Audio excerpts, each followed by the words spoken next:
us as co-hosts. So I'm going to let them, for the first half of the class here, kind of take over.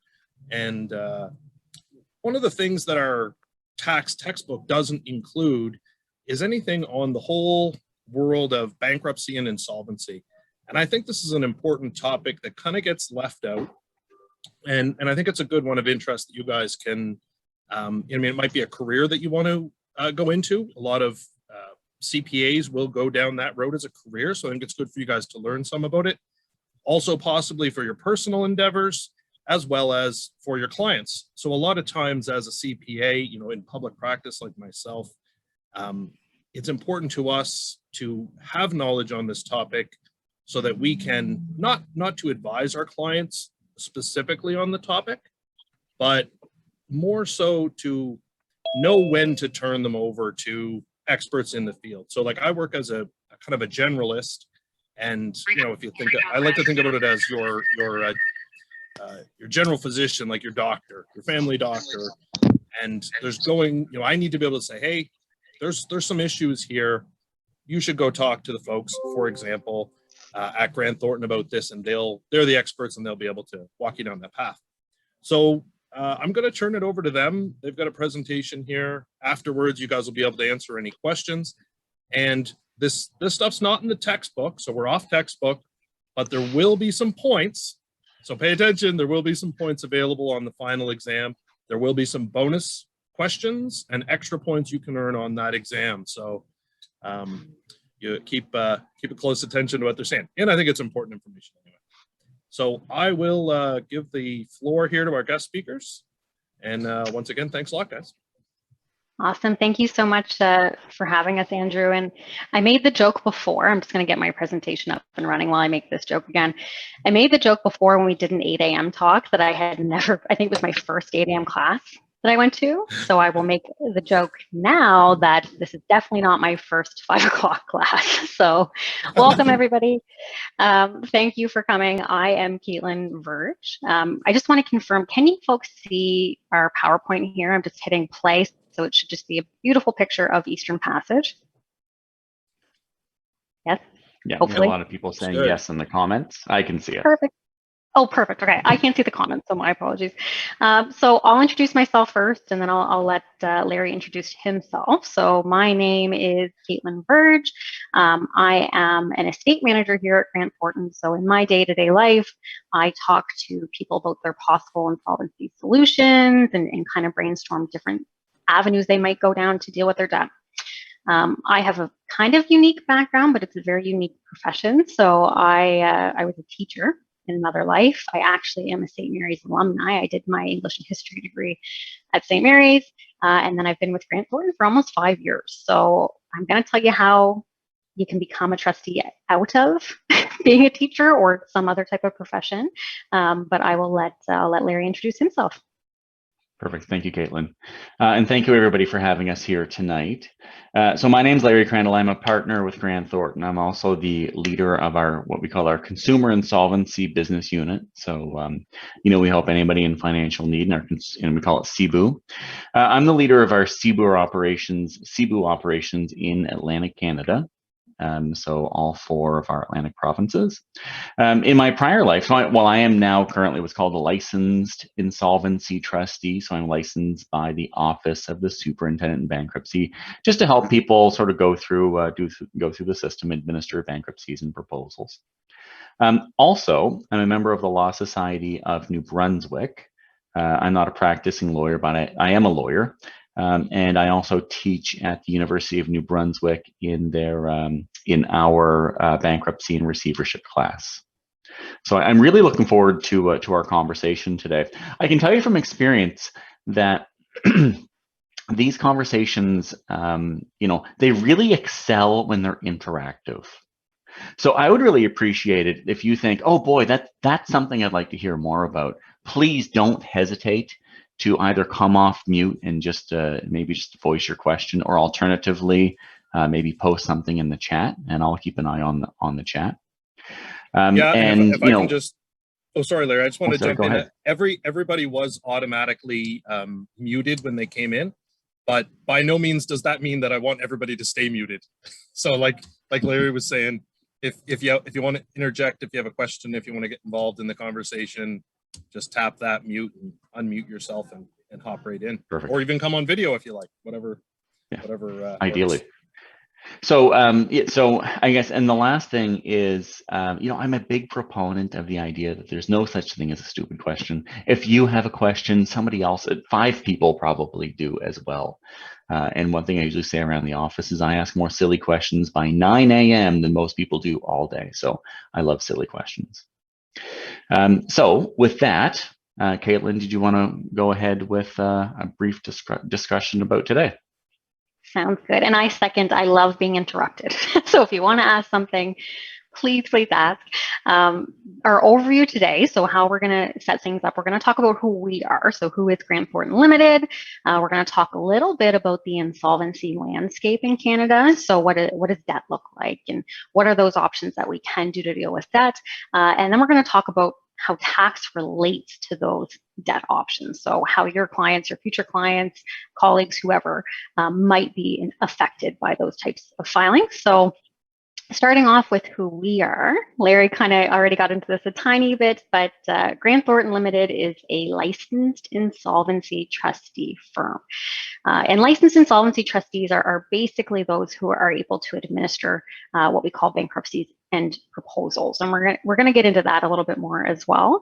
But we are regulated by the federal government. So you can't just decide that you're going to be a trustee, unfortunately. There is a place that is called the Office of the Superintendent of Bankruptcy. So they're our regulator. They make sure we stay in between the lines, and they make a lot of the rules that we have to follow. Grant Thornton itself, we are coast to coast. We have 14 offices in Nova Scotia, sorry.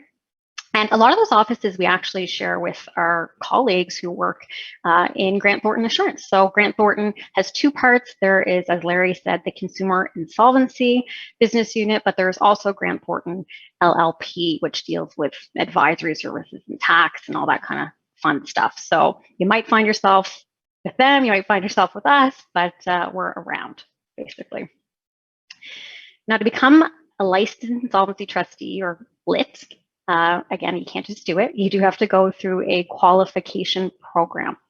And there are kind of 2 parts to that. So to go through the program that we see on our screen here, there is an association, basically, the Canadian Association of Insolvency and Restructuring Professionals.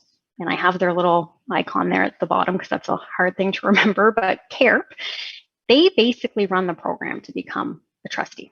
So if it's something that you're like, wow, I'm so passionate about this. This sounds awesome. It sounds like a nice hybrid, something I might want to do. They're the people that you want to talk to. They have a website full of resources. Basically, you start with an introductory course, and then you go through the other courses that I have there on the screen. Once you complete their portion, you then go to our regulator, the Office of the Superintendent of Bankruptcy, and you do something called your oral boards. If you pass all that, you get to be like Larry. So you get to be a licensed insolvency trustee, which is fantastic. To get into that program, so to get in with CARP and eventually be able to do your oral boards and become an LIT, the admission requirements, you have to be in Canada or ordinarily reside in Canada, and you have to have a degree. So you can have an accounting degree or an auditing field degree, or you can have just a regular post-secondary degree, which is where I have a regular post-secondary degree. I'm a candidate, so that means I'm kind of in the middle of this course, although it's strongly recommended that you have a little bit of experience or a couple courses in business law or accounting. So some firms that you might go to, like if you go to a firm like Grant Thornton, they might require you to actually take those courses to go into this one and support you in this one if it's something you want to do.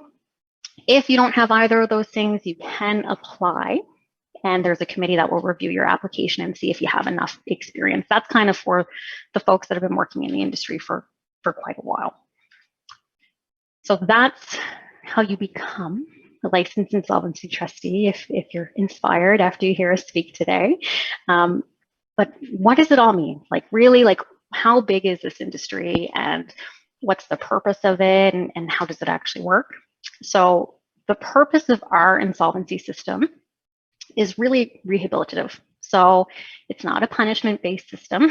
So Larry and I both have history backgrounds, so I'm sure we could tell you about the old punishment-based systems, but it is not what we have.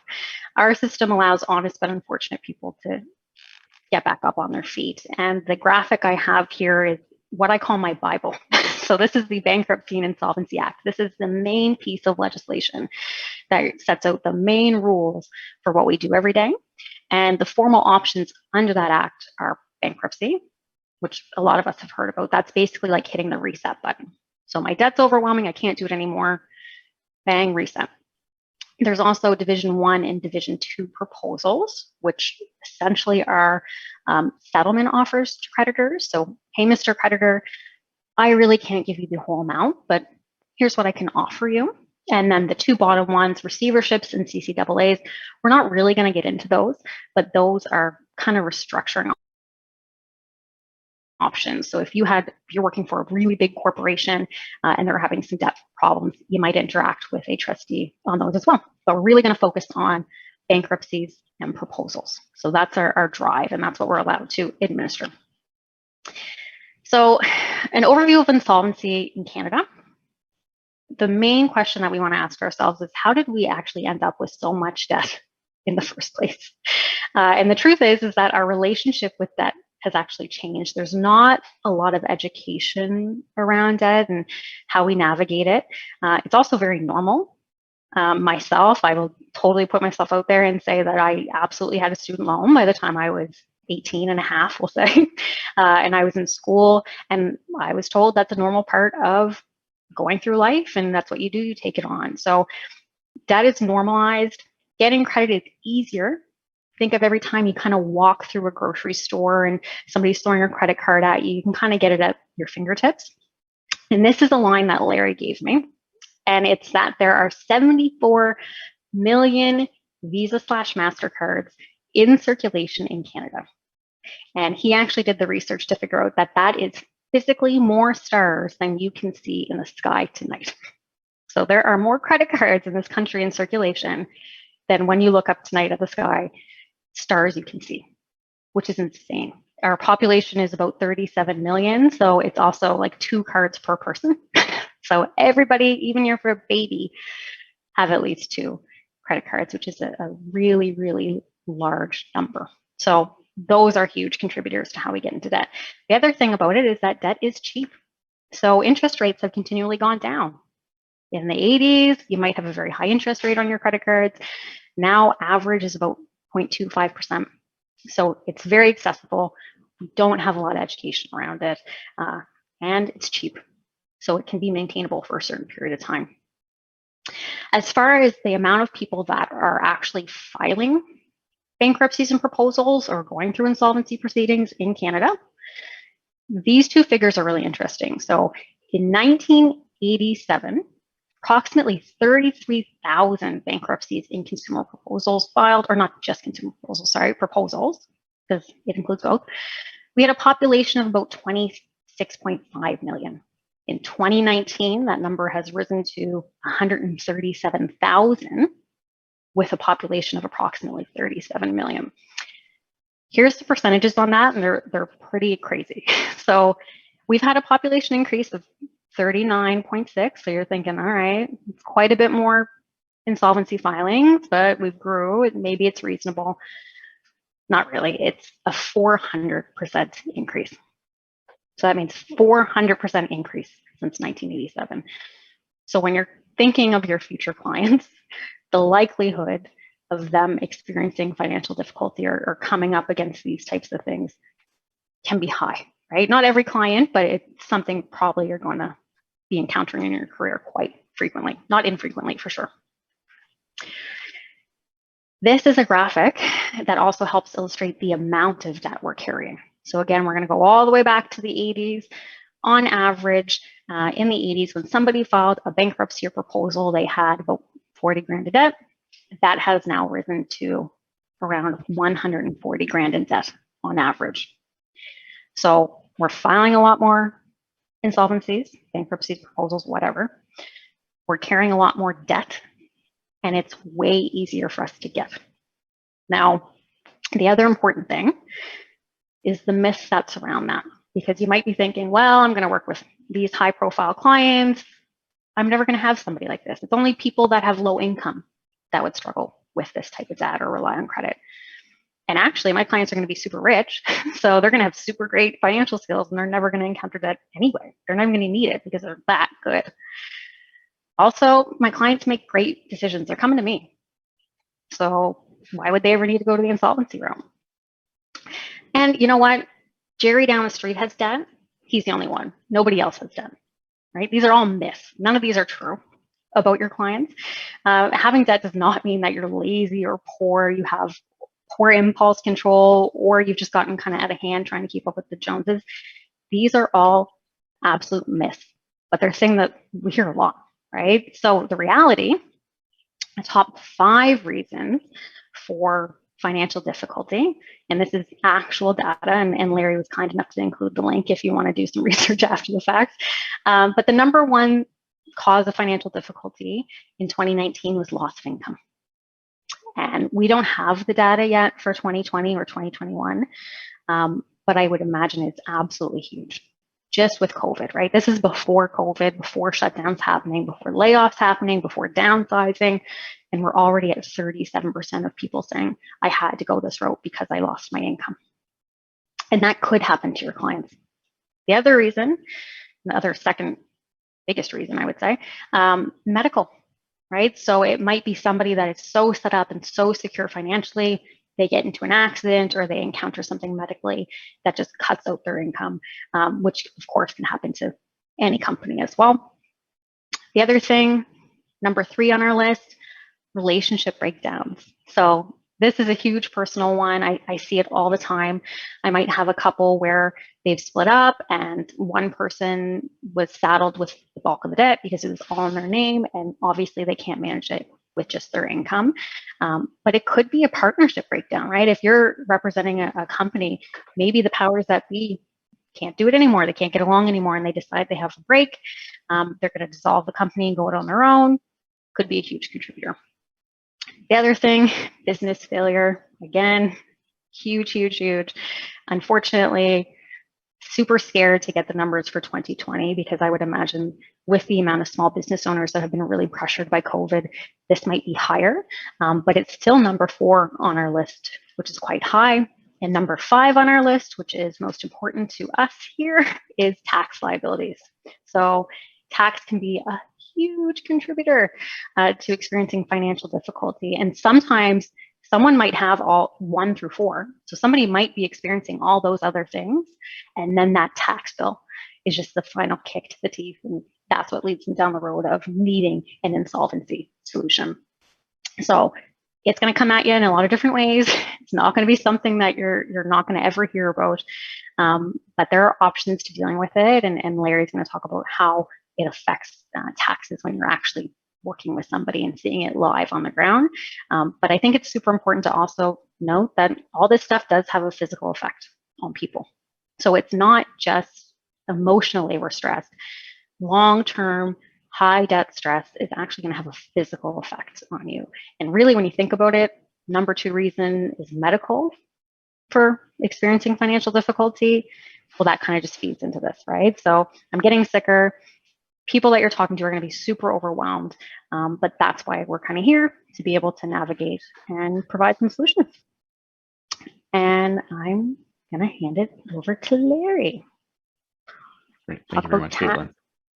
Mm-hmm. Maybe if you can move forward, I don't have control. Maybe if you could move forward and just leave it there for a moment. So a few things that I'd probably like to point out. A few moments ago, we looked at a graph, and it showed the amount of debt that people had over time from like 1987 to 2019, and it was a really sharp increase. A few things I like to point out. The first is, those are normalized dollars.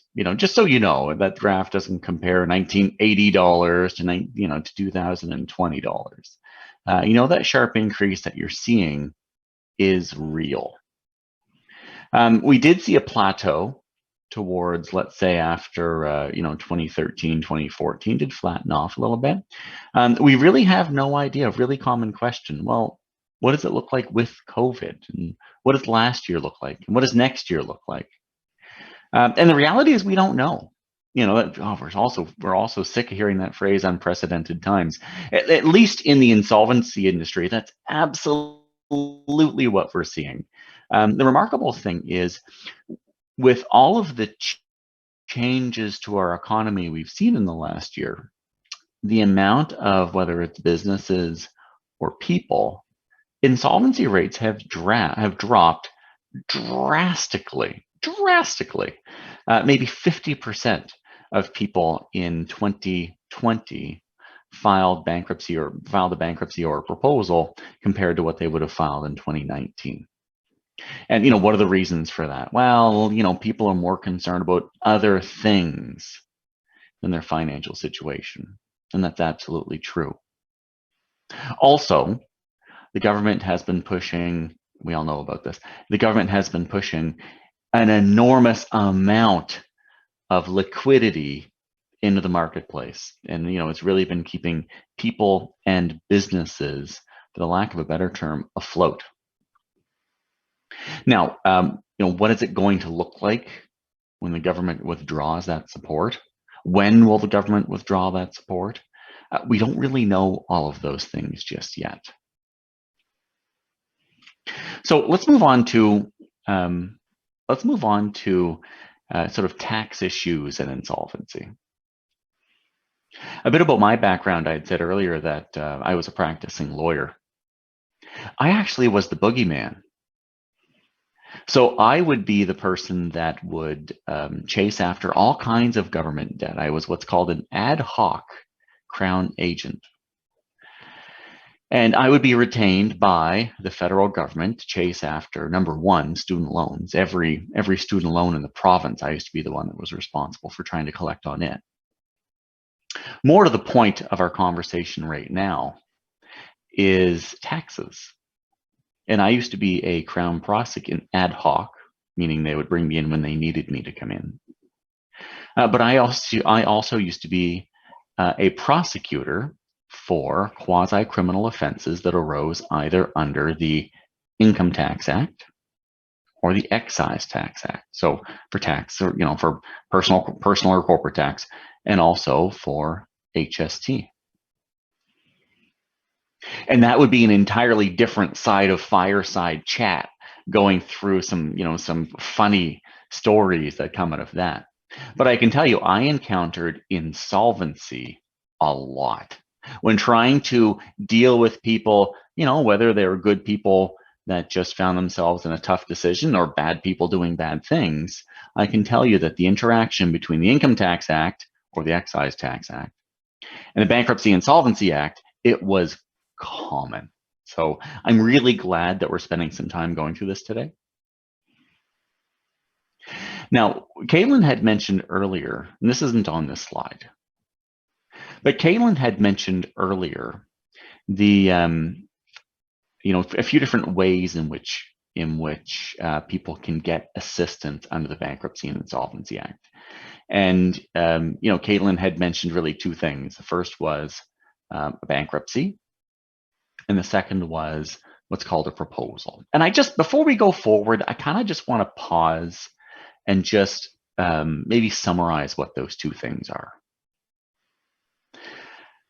So a bankruptcy, I think we all have a rough idea of what that means. It actually comes out of Roman times.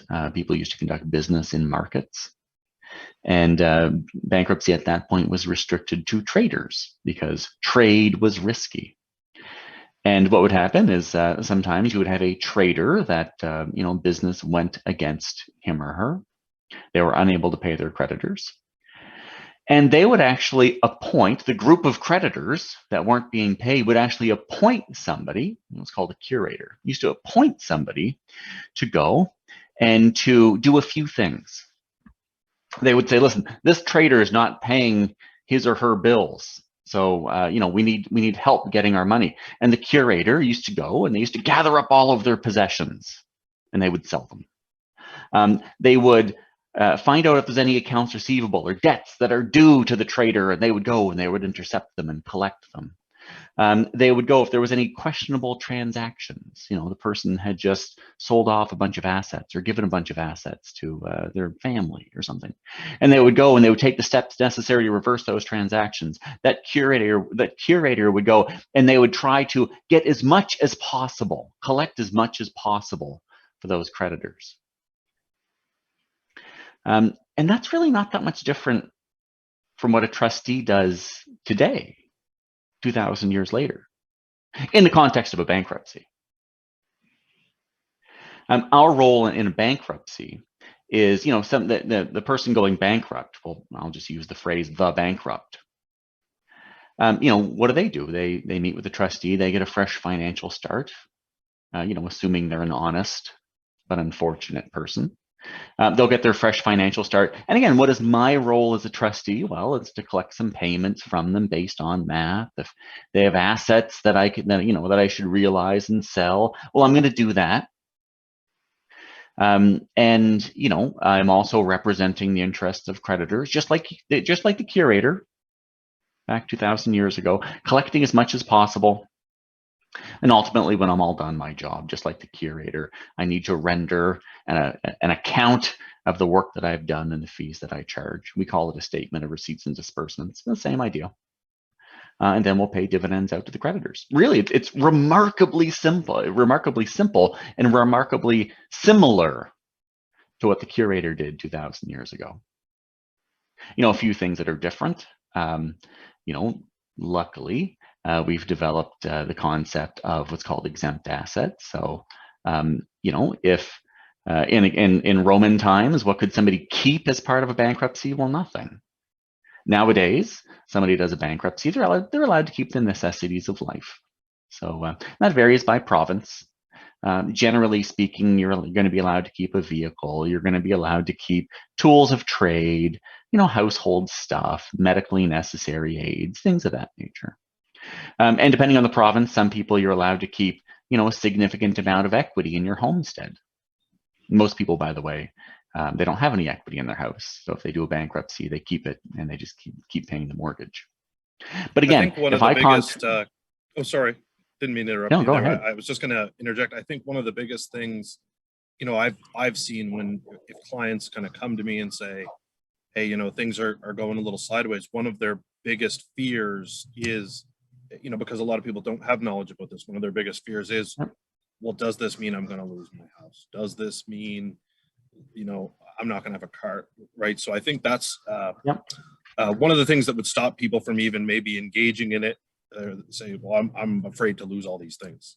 So I think absolutely it's important to kind of clear that barrier so people do understand how you can still move forward with some of that.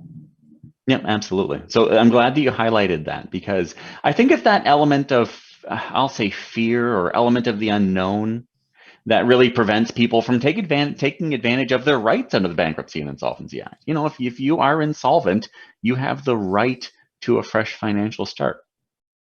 And as Caitlin pointed out, the goal of the system is to help, not punish. What's funny is, getting back to the curator, just to finish talking about that Roman curator, the word bankruptcy, where does that come from? Well, it's Latin for bancus ruptus, which means broken bench. And that curator, the last thing that they would do is they would take that trader's bench and they would break it. You're not allowed to be in business anymore. Luckily, we're smart enough to figure out nowadays that people still need to earn a living.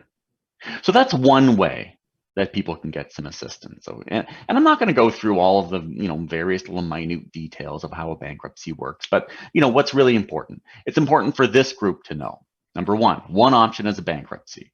You get to keep necessities of life. Most people get to keep the house. Nothing happens to it. They keep paying their mortgage, car, all of that stuff. Probably the two more common questions that come out of a bankruptcy: does it go in the newspaper? A lot of people think it does. And if I go back 20 years, every single bankruptcy did go in the newspaper. Now, for regular people like you or I, no. For businesses, it does have to go in the newspaper every time. For regular people, it's not necessary, and it doesn't. So that's one. I think that was the other element. As I was saying, I was thinking the other one is I guess shame of some sort, right? Just Yep. Yep. you know, related to that. Yep. And you know, the other thing is, I guess, related to that shame or embarrassment is, who is it that if I decide to get that fresh financial help, who is it that's going to know? Because I'm kind of embarrassed. I don't really want the neighbors to know. You know, the big thing is, does my employer find out? No. You know, who will find out that I filed a bankruptcy? Well, your creditors will. Anyone that runs a credit check will. You know, other than that, you know, if somebody has the wherewithal to search the Office of the Superintendent in Bankruptcy Records, and it costs about $10, I think, to do it, nobody finds out if somebody gets help from a bankruptcy. So that's one option, which is the bankruptcy. Second option, and the second option is becoming far more popular over time, and that's what's called a proposal. And a proposal is a negotiated settlement with your creditors. It protects you from your creditors in the same way as if you did a bankruptcy, except you don't have to go bankrupt. So typically how that works is that somebody will reach out to, you know, Caitlin or myself and say, this is what's going on. This is my family situation. These are the assets that I have. This is my income. These are the debts. Can you help me negotiate a settlement with my creditors? And typically what we'll do is, you know, there's some calculations that we do, because, you know, we know what creditors, generally speaking, will accept. And we can typically negotiate a settlement with creditors that, you know, the creditors typically end up getting more than if you did a bankruptcy. So, you know, it works for the creditors. It benefits the creditors. You know, so there's an upside for them. What's the upside for the person that's getting the help? What's the upside for the debtor? Well, really, the upside in a proposal is a proposal's way better for your credit than a bankruptcy is, particularly if you've been bankrupt previously. And also, there's certain things in a bankruptcy. Your payment might change with your income. You know, or, you know, if you win the lottery, Caitlin's going to take it. You know, in a proposal, you don't have to worry about that. In a proposal, you know, once you work out a deal with your creditors, that's it. You know, it's really straightforward. So proposals are really attractive. And if I were to go back 20 years, most people did a bankruptcy. Now, probably 60% of people getting a fresh financial start, it's with a proposal and not with a bankruptcy. I think somebody came off mute there for a second. I talked over them. Oh, I was going to say I agree with you. And how I normally, the way I normally pitch it too is I say, you know, in a proposal, the way to think of it is that I'm your cool cousin that comes over at Christmas. So like, I'm going to stick my head in the door and be like, hey, what's up? Hope you're doing okay. And like, let's make this work. Whereas in a bankruptcy, I'm more of a big brother. So I'm kind of over you. Again, if you win the lottery, we win the lottery, like that type of thing. It's a little bit more invasive. So the proposal provides a lot of flexibility that people want, and there's a lot of advantages to it in the long run too. Yeah. Probably one last thing before we leave this slide. Oh, sorry. One last thing before we even get to the contents of this slide, actually, is I said a second ago, proposals are attractive, particularly if you've been bankrupt in the past. Well, what do I mean by that? You mean you could actually go bankrupt more than once? And the answer is yes. It's not particularly common, but you know, life happens. And somebody could do a bankruptcy. Maybe they have a separation from their spouse in their 30s, and you know, sometime around age 45, their business goes sideways. It's understandable. Sometimes people are just really bad with money and taking advantage of the system, and they go bankrupt serially or repeatedly. So not everybody has a good reason. Many do. Probably about 10% of people that go bankrupt, 10% of all bankruptcies are second-time bankruptcies. And a second-time bankruptcy, it's worse for your credit, it lasts longer, but it's not remarkably different from a first, particularly if you have a good reason. There are people, even in the province of Nova Scotia, there are people who have gone bankrupt repeatedly. And whenever that happens, if I go bankrupt, let's say for a third time, if I'm meeting with Caitlin, she's my trustee. Caitlin's not allowed to give me my discharge from bankruptcy. Instead, I actually have to go and talk to what's called the bankruptcy registrar. It's kind of like a judge, but in a bankruptcy setting. And regardless of what Caitlin thinks or Larry thinks, it's actually this quasi-judge called a registrar that's going to decide, okay, why are you going bankrupt for a third time? Was it a good reason? What steps did you take to avoid being here today? And because they have to go through that process, someone that does a third time bankruptcy, getting their discharge, and their discharge is when they're all done their bankruptcy, getting their discharge is more onerous, it's more expensive, it stays on their credit for a long time. If they don't have a good reason, the bankruptcy registrar may impose a bunch of onerous conditions. So for all of those reasons, if someone's been bankrupt in the past, someone like Caitlin or myself, they'll say, listen, I know you need help, but really let's try a proposal as opposed to a bankruptcy for you. I think one of the big questions for people can be, and that they would need your folks like yourselves advice on, is when is the right time? Yeah, that's a great question. I'm often concerned about people maybe doing it when they didn't need to, and I assume that it's hopefully folks like yourselves would give the right advice when that's too much of a reaction to the current situation, or a bit more of an abuse of what it's there for, or not a good strategy long term. Maybe you can do something else. So I think people might be curious around, like what would be an example of when that type of a step is appropriate? Yeah, well, I think that's a great question. And it's funny, my concern, and this is going to sound so self-serving, but I promise it's not. My concern probably isn't that people are going bankrupt or filing a proposal when they shouldn't. My concern would probably be the opposite of that. My concern is probably that some people are struggling through a situation when maybe they should have sought relief under the Bankruptcy and Insolvency Act. But, and what do I mean by that? It's not uncommon that I will see someone that they've been struggling for the last 3 or 4 years trying to pay off, whether it's income taxes, whether it's credit cards, whether it's, God, don't even get me started on payday loans. Okay. But, paying off some of these debts. And, what have they done? Well, they put a second mortgage on the house. They've been eating Kraft dinner every meal for the past 2 years.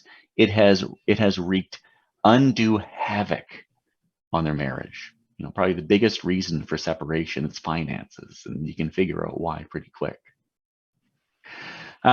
Or if I just sort of stick to math for 1 second, it's not uncommon that we'll see people blow through or exhaust exempt assets. So for instance, across Canada, our RSPs are protected from your creditors in a bankruptcy. Everything except for the amount they contribute in the last 12 months. So the vast majority are protected. But boy, it's not uncommon that we'll see somebody, but that by the time they've come to see us, they've blown through, that RSP you were saving for retirement, well, it's gone. It's like, frig, I wish you talked to me first. I could have helped strategize and made it so you could still retire on time. It's to your point though, it is absolutely the role of the trustee to go through all of an individual's options. The things that we typically review with people are going to be, number one, do you need to be here? Like, is there somebody, another professional that can serve you better? It could be an accountant, right? Maybe you just need some tax advice. Maybe you need some accounting advice with your small business. It's not uncommon. We'll make referrals to mortgage brokers, particularly nowadays with the housing prices. Mortgage brokers, maybe you can consolidate. It's not uncommon. We'll make referrals to, credit counseling agencies. That was probably a little bit less common nowadays. Now it's probably going to be mortgage brokers more than anybody else. And sometimes it's other advice, depending on what the issue is. Could be some type of addiction. It could be something else. I think that's Caitlin, I'll a put really good point you just made there. You know, just that fact that a lot of people might not be aware of, that the majority of your RRSP, like you said, except for what you might have put in the last 12 months, is safe from this process. So if you're sitting there looking at your finances and saying, well, maybe I'm going to take this 100 grand of RRSP to go pay off this 100 grand of debt I can't service, perhaps there's a better solution around that where you can still protect your retirement. And a lot of people might not be aware of that and just rush to settle the debts or whatever. Yeah. So yeah, I think just getting that consultation is the most important thing, right? You're one step ahead of me. Getting that. Yeah. Yeah, you're one step ahead of me. So, that's what I was going to say. Again, boy, this sounds self-serving. Larry says, just send them to see them at Grant Thornton. That's not necessarily what I'm saying. To be clear, I am kind of saying that, but I'm not saying that. I guess what's probably really important is if you were to refer somebody to an LIT, whether it's with our company or a different company, okay, they're going to go through their options with them. They don't, unless something's really complex, we don't charge power by the hour to chat with somebody about getting a consultation and figuring out the best course of action. So, if there's something that works for somebody, fantastic. And if there's not, well, you may have wasted an hour of your time, but at least you're making a sound decision going forward. Caitlin, I'd love to know, maybe if you have any insights on this point, given that you deal with people face-to-face on a daily basis, virtually face-to-face. I would say a couple things, actually. So I would always keep in mind, too, that every LIT, we do have a standard of professional practice. So it is not our job to be biased. So, and that's kind of one of I think the really good things. It's one of the things I love most about what I do is that I really am I'm like an encyclopedia. I'll tell you everything I possibly can tell you about your situation. And then you can kind of go from there, and I'll help you do that if you want to go my route. But if not, here's a mortgage broker's number or whoever's number that might be a better fit. So I really think that it's not just because we're nice, like it is part of our mandate. And I think the other side of things, I know, Andrew, you were kind of saying, what's that trigger, right? When somebody comes in and I'm just like, oh my gosh, like we're totally up to our neck in it. My big trigger, there's a lot of warning signs of financial difficulty, but when somebody's at the point that they're either so behind they can't catch up, or they're just circulating their debt, so they're using one credit card to pay another, to pay another, to pay another, I know we're pretty far in. And a lot of the time, even doing a budget with somebody and writing down everything and just being like, you tell me how these numbers add up, can lead to a very obvious answer. All that being said, I do think that it's also important to note the Bankruptcy and Insolvency Act and the other relevant legislation really does work together to prevent abuse of the system. So there's definitely repeat offenders for sure. But those folks, that small percentage that are just, riding the ride because they can, there are safeguards in place to try to prevent that to the best of our ability. There are people that have addictions, and sometimes it may be outside of their control, but it's a really I'm going to say well thought out, because some of it can be updated, but it's a really big area of study in a field of law that's very interesting and dynamic. So that's all I would say is I agree with everything Larry said, and that stuff. Great, thank you. Thank you, Caitlin. And maybe one last thing before we move forward is just a lot of the stuff that we've talked about has been in reference to an individual. Now, whether that's just a regular consumer or whether it's a sole proprietor, this concept of a bankruptcy, this concept of a proposal applies, obviously applies to them. If I'm thinking of an incorporated entity, it's not common that you'll see a bankruptcy of a corporation. And the reason is that me as a person, if as a natural, I breathe air and drink water. If I do a bankruptcy, I will eventually get my discharge. Might be 9 months, might be 21 months, might be more than that. But I will get my discharge and get my fresh financial start. And that applies whether I'm a consumer, like an employee at working for the government or a call center or for Grant Thornton, or if I'm a sole proprietor, I'll get my discharge. Corporations don't get a discharge from bankruptcy.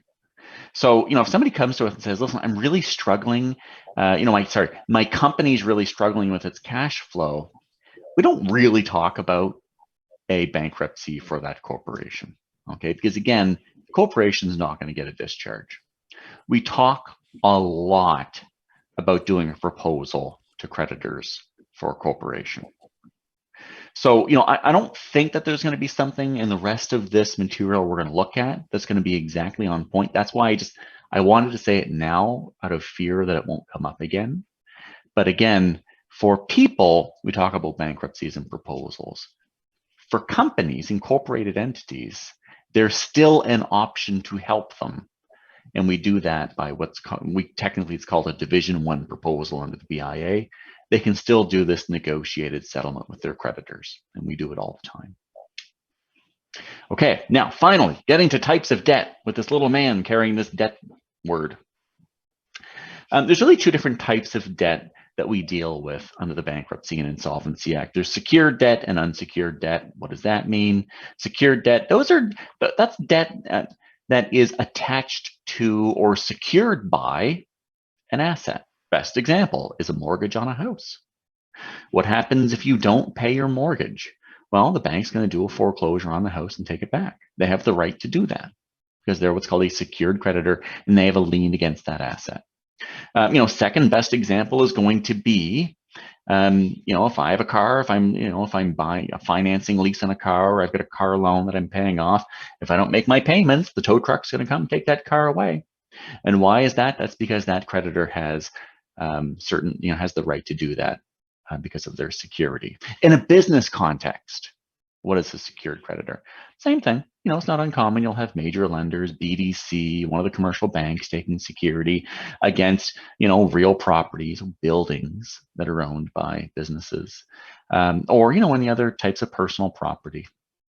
Equipment, inventory, typically it's what's called a general security agreement. Those are all what's called secured debts. And again, the defining character is it's secured against an asset, and if you don't make the payments, the creditor is going to come and take it back. An unsecured debt, well, what does that mean? Well, it's right in the name. That's everything that's not a secured debt. So best examples in a personal context, that's going to be, credit cards, personal loans, income taxes are unsecured debt. Really a payday loans, any type of just regular debt that you have. If you're not putting an asset up for collateral, that's what's called unsecured debt. And typically it's the unsecured debts that if we do a bankruptcy or a proposal that a trustee is able to help with. Okay, so, somebody comes in with a whole bunch of credit cards, the trustee can deal with that very easily. If somebody comes in and they say, listen, I can't afford my mortgage against my house, we're more limited in how we can deal with that. Okay, because the bankruptcies and proposals don't impact secured creditors. Somebody has the right to give up their house, but if you want to keep it, you have to pay for it.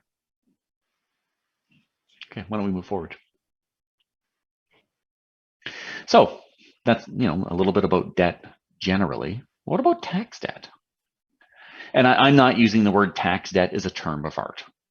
Again, what's my background? I'm a lawyer. I'm a trustee.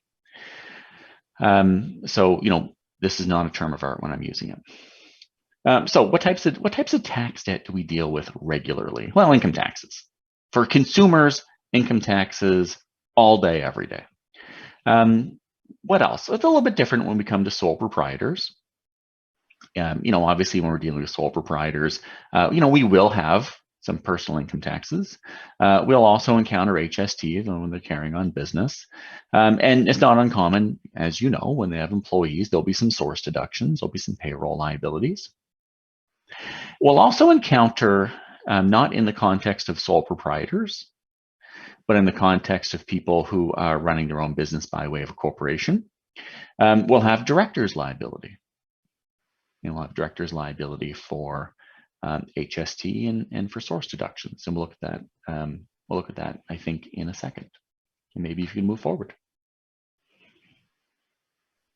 Okay, so let's talk a little bit about how personal income taxes are dealt with I'll say normally, and when I say normally, I mean outside of a bankruptcy or proposal. And we'll contrast that to how they're treated as part of a bankruptcy or proposal. And same thing for HST. So personal income taxes, that's probably the least very common, but the least academically interesting. So really, personal income taxes, as they're treated outside of a bankruptcy or proposal, well, we'll talk in a few minutes about the collection tools for CRA, but it's just regular unsecured debt. So, in a bankruptcy, it's dischargeable, meaning we can eliminate it as part of a bankruptcy or proposal. We have the trustee, so in our case, Grant Thornton, has an obligation if somebody files somebody comes to see us in a bankruptcy, then we have an obligation to file their tax returns for the year of bankruptcy and the year prior if it's outstanding. If there's 10 years that are outstanding, the trustee only has the obligation to do the year of and the year prior. Typically, the trustee is just going to do it all. Why would we do that? Because if there's a refund coming, it's probably coming to us instead of the bankrupt. So a lot of the times the trustee will just do it. But we have an obligation to do the year of and the year prior. Any tax returns after that. So if somebody goes bankrupt in 2021, we're going to say, we're going to file your 2021 taxes. 2022, you're on your own. So who do you normally get to do your taxes? Okay, so you're going to go back to them and they're going to keep doing your taxes, not us. There are special rules for people that owe a lot of taxes. And again, I used to do some prosecution for this stuff. And I can tell you, it's almost always just lawyers that end up in this scenario. I can say that. I am a lawyer. So if you owe a lot of taxes, and what is a lot? Well, if you owe $200,000 of personal income taxes, and that makes up 75% of your unsecured creditor. So it's got to be those two things. Number one, has to be 200K. Number two, that has to represent 75% of your unsecured debt. If that's the case, so both those things are true, then you're treated differently. What do I mean by that? If you owe $199,999, you're going to go through your bankruptcy. It'll last probably, depending on your income, 9 months, 21 months. At the end of it, Caitlin's going to send you a discharge in the mail saying, good luck, get on with your life. Hopefully we don't see you again. If you're $200,001 and it makes up 75%, Caitlin does not have the ability to send that. I don't have the ability to send that. You have to go to court. You have to explain to the registrar, why do you owe all those taxes? How are you going to make sure you don't end up in this situation again? Typically, what will happen in the Canada Revenue Agency actually sends a lawyer to actually oppose your discharge from bankruptcy. And, this person's a bad person. They've made bad choices. They're a serial offender. Their mother dresses them funny, all those things. And, try to make it so you have to pay more into your estate. And there's plenty of case law in which they're successful. So, can we help people that owe a ton of taxes? Absolutely. Is it a little more complicated? Absolutely. But it's still better than what they were doing. That includes, sort of unique to right now, and hopefully I'm never going to have to say these 4 letters again for the rest of my life, but CERB. We are expecting to see some uptick in people that are coming to see us with some tax liabilities related to CERB. Obviously, they're not going to be that big 200,000 number, right? That's going to be small numbers. But, we are expecting people to owe taxes who probably have never owed taxes in their entire life. So how are taxes dealt with? Again, pretty straightforward. If you don't owe that 200K, which makes up 75%, it's just gone as part of a bankruptcy or proposal. What about HST?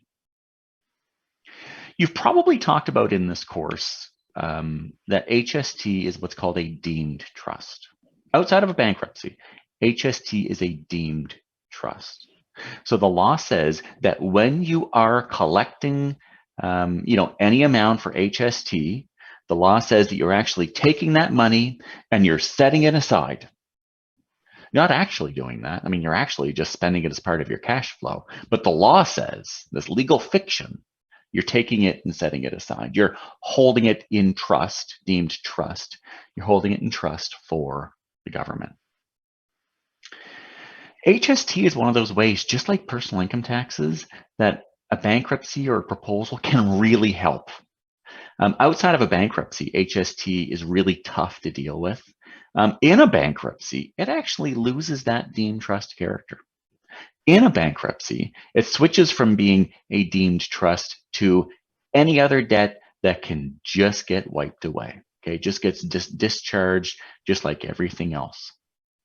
And there's also no special rules for HST. So, we said, well, for personal income taxes, it's 200,000, and also that has to make up 75%, et cetera, et cetera. HST, there's no special test really at all. It's just HST just goes away. Note there, the trustee is required to complete certain HST returns. Same thing as in a bankruptcy, the year of the year prior. And again, if we're expecting a big refund, the trustee will just probably do whatever's outstanding. It's funny. Actually, could you go back one slide, please? It's funny. I'm making this sound like it's so simple. Okay, and that's because in certain ways it is. In a bankruptcy, this debt will go away. And again, if you owe a lot for taxes, it's a little bit more complicated, but it's probably going to be okay. That's in a bankruptcy. In a proposal, we need the creditors to accept a proposal. And creditors, of course, have the right to say yes or have the right to say no. So even though, boy, Larry and Caitlin made it seem as if it's so easy to get rid of taxes. In a proposal, if I'm being really honest with you, Canada Revenue Agency is, really one of the more difficult creditors to deal with, getting them to vote for and accept a proposal. The negotiations, usually they go on for longer, they're more strenuous, they're much more likely to be very aggressive with counter negotiations. And, is that a good thing? Is it a bad thing?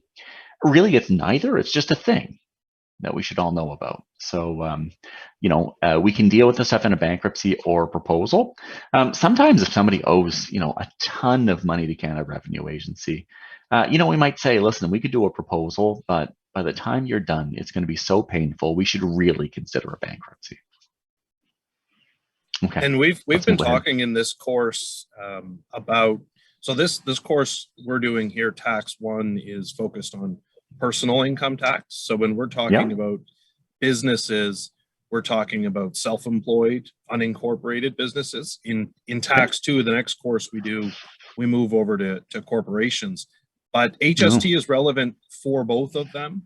And I know this HST can be a real killer for a small business person who doesn't keep their eye on the prize, maybe doesn't have proper accounting, isn't keeping track of it, because as Larry mentioned earlier, that's cash flow coming in, right? Yeah. If they're not keeping track of how much of that money, those trust funds are coming in that aren't theirs, that they're just holding for the government and should be sending every month or quarter or annually, particularly if they're annually, it can really, you get a whole year's worth and your bookkeeper or accountant says, here's how much you owe. And it's like, oops, well, we spent that. So it underscores how important having that proper accounting and tax advice is to avoid getting to that point, because it can often be the HST that causes a lot of this for unincorporated folks, for sure, that don't maybe kind of have a full-on accounting system and everything else. So that's an important one. Just to add to that, Andrew, Larry, I don't know if you can disagree with me if you've had a different experience, but I would say that is probably the single largest contributor to self-employed people filing bankruptcies and proposals. When I talk to them, is that their taxes have gone awry. Yeah, no, absolutely. And I would agree with that wholeheartedly. And, it doesn't really matter if you work in construction, if you do something else. You could be a doctor, you could be a lawyer, heck, you could be I have dealt with, you can be an accountant, and you're great at doing your job. But when it comes to the mechanics of running your own business, it's a little bit harder. Particularly doctors and lawyers. You can be the best practitioner in the world, but when it comes to actually running your small business, it's tough. A lot of times when people come, if they are running their own small business, if they are a sole proprietor, first question I'm going to ask them is, who's your bookkeeper? Who's your accountant? And if they don't have a good answer, you're going to get one, and you're going to get one now. Because again, I am here to help you, and we don't like repeat customers. Yeah, Okay. I think a lot of people in that kind of small business area, they're trying to, I don't know, pinch pennies. They're trying to cut costs here and there. But they're missing the big picture, and that little bit of cost savings. If you spend a few $1,000s for a little small business, per year, to say it's $5,000, whatever, with somebody to kind of help you out through the year, that can avoid getting to that eventuality. Best investment you'll make. Much worse than spending that $5,000 or whatever. I'm just throwing out numbers, but I think they're trying to just cut corners. They're trying to save, and as you also mentioned, folks that are good at what their trade is, but running a business is a whole nother trade, and you got to have experts to help you with that. All right, so maybe we move forward to payroll deductions. Source deductions, that's probably the biggest thorn that we have on our side. That's a deemed trust outside of a bankruptcy. That's a deemed trust inside of a bankruptcy. Money that I've collected from my employees for EI and CPP, yet not remitted to the government. The government says, you collected it from your employees, you're holding it in trust for me. And they are remarkably aggressive at collecting source deductions. It's funny. That's one thing that really sort of limits our ability when we're talking with somebody about doing a proposal, whether it's a sole proprietor or for a small business or incorporated business, is when there's source deductions that are outstanding. They have to be paid back and fast. Usually it's about 6 months unless the government agrees otherwise. So that's sometimes, a big source deduction liability does limit our ability to help someone. We'd still talk to them. We would still go through a consultation, still send them to see an LIT when warranted. But just so you know, that does sort of tie the hands of a trustee. And if we move forward, we'll talk a little bit about director's liability. Keeping an eye on the time, you have about 20 minutes. So for director's liability, and I understand you're dealing with individuals and also sole proprietors. One of the most common types of liability that we will have when dealing with an individual who was basically operating as a sole proprietor, but they were incorporated, is director's liability. So the law says that the director of a corporation is liable if the corporation fails to remit HST, source deductions. It does not apply to if the company doesn't pay its sort of corporate tax. That's different, but for HST and source deductions, the director of the company is liable. So if I have 1, 2, 3, 4, 5 Nova Scotia Limited and I'm the director, the law says the company is liable for that. The company also says Larry's liable for that as the director. 2 things that are worth pointing out. 3 things that are worth pointing out. The first is that type of liability that's called a director's liability. That's just regular unsecured debt. We say, oh, there's special rules about, if you owe a lot of taxes, there's special rules for source deductions and all that stuff. That director's liability, even if it's liability for source deductions, or even if it's liability for a bunch of tax, corporate tax, it actually can easily be discharged as part of a bankruptcy or proposal. Second thing, a lot of people get trapped in director's liability. So, I don't know if this is poor corporate planning when the companies are incorporated, but I've seen this and it drives me bonkers. Somebody comes in and, it's 2 spouses and, they're both directors. Spouse A is the one that's actually been running the business, working it, doing their own thing. Spouse B, for some reason, the lawyer, whoever else incorporated it, the lawyer also made them a director. They're out working in a factory or at a hospital, or no, they're just a civilian. But when that business fails and that HST liability, that source reduction liability is created, it's actually both directors, even if you weren't even involved day to day in the business. A bit of a risk there. Other thing is, if there's anybody here that is a director on, I don't know, it could be a charity, it could be something else, you really have to pay attention to this, okay? Make sure that you're protected by director's liability insurance to make sure that you don't get a surprise if the company or whatever it is isn't paying its HST. Probably the third thing I think that's important is that there's actually a statute of limitations. This is not well known, at least not well known amongst LITs. There's a statute of limitations. The Canada Revenue Agency can only try to enforce its director's liability. So let's say if Caitlin's the one, she's the director, and she's, her company's not paid a bunch of HST.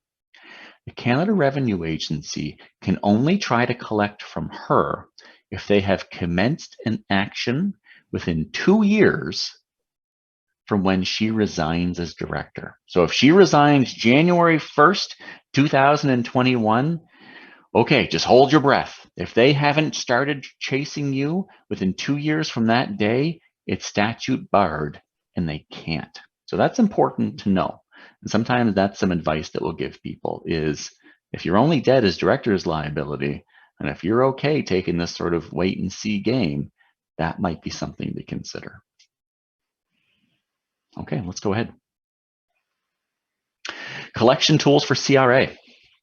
CRA is, I guess, if I try to talk as an insolvency professional, one of the more difficult creditors to deal with. If I'm talking as a taxpayer, I'm kind of glad that they're actually chasing this stuff because somebody needs to pay for the roads and the hospitals and the police force. So, collection tools for CRA. Number one, what's the most common one? Every time Canada Revenue Agency sends somebody a love letter, it says on the bottom, we can take any other collection activity without any further notice to you, including, and then they list all the things that they're going to do. One of the things that they do is that, they are able to find out, typically it's because you've set them up for some type of automatic payment. They can find out what your bank account is. If it's always going into my account at Bank X, they're going to reach out to Bank X. They can freeze my account. They can liquidate funds. I had $10,000 sitting in there. It can be gone overnight. I had, $5,000 and I wanted to buy groceries and my credit card gets declined, my debit card gets declined. That could be CRA having frozen my account. So a lot of people, when they owe a bunch of money to CRA, they're really nervous. They're really nervous every time they go to that bank machine because they don't know if they're going to have access to their funds. So that's one, seizing, freezing, liquidating funds, particularly just in a bank account. Number two, requirement to pay. They can, it's also called an RTP. They are able to send out to anybody that owes you money. So again, let's say Caitlin owes $100,000 in taxes. I'm going to keep picking on you, Caitlin. Caitlin owes $100,000 in taxes. Well, they can find out, if let's say Caitlin's a small business, who is it that owes you money? Give me your accounts receivable listing. Give me your list of invoices for the last little while. And they're actually going to send a notice, and they will. They'll send a notice to every single person that owes Caitlin money saying, when you get this notice, you had better pay me, Canada Revenue Agency, and don't pay Caitlin. Oh, and by the way, if you do pay Caitlin, you still have to pay me that amount again. You shouldn't have paid her that $10,000. You need to pay that $10,000 to me, and I don't care if you already paid her. That's another really powerful tool that they have. If somebody does a bankruptcy or a proposal, the second that we file that paperwork with the government, they're protected by what's called a stay of proceedings. And the second that we do that stay of proceedings prohibits the Canada Revenue Agency from continuing with any further seizing or freezing. And it also prohibits them from issuing any further requirements to pay. but any of the ones that they've already sent out continue to be effective. So, if they sent out, to a big contract of a debtor, something saying pay that $20,000 to me, if it's delivered, if it's posted actually before they do a bankruptcy or proposal, it continues to be effective. It's a very, very powerful tool. There's two other tools that the CRA has. I'll jump to the end and talk about what's called a memorial of judgment.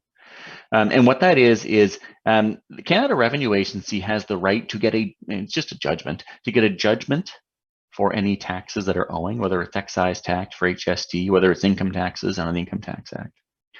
And they have the right to get what's called a memorial of judgment. And all they do, there's a little shortcut. They can go right to the federal court. It's basically a rubber stamping exercise.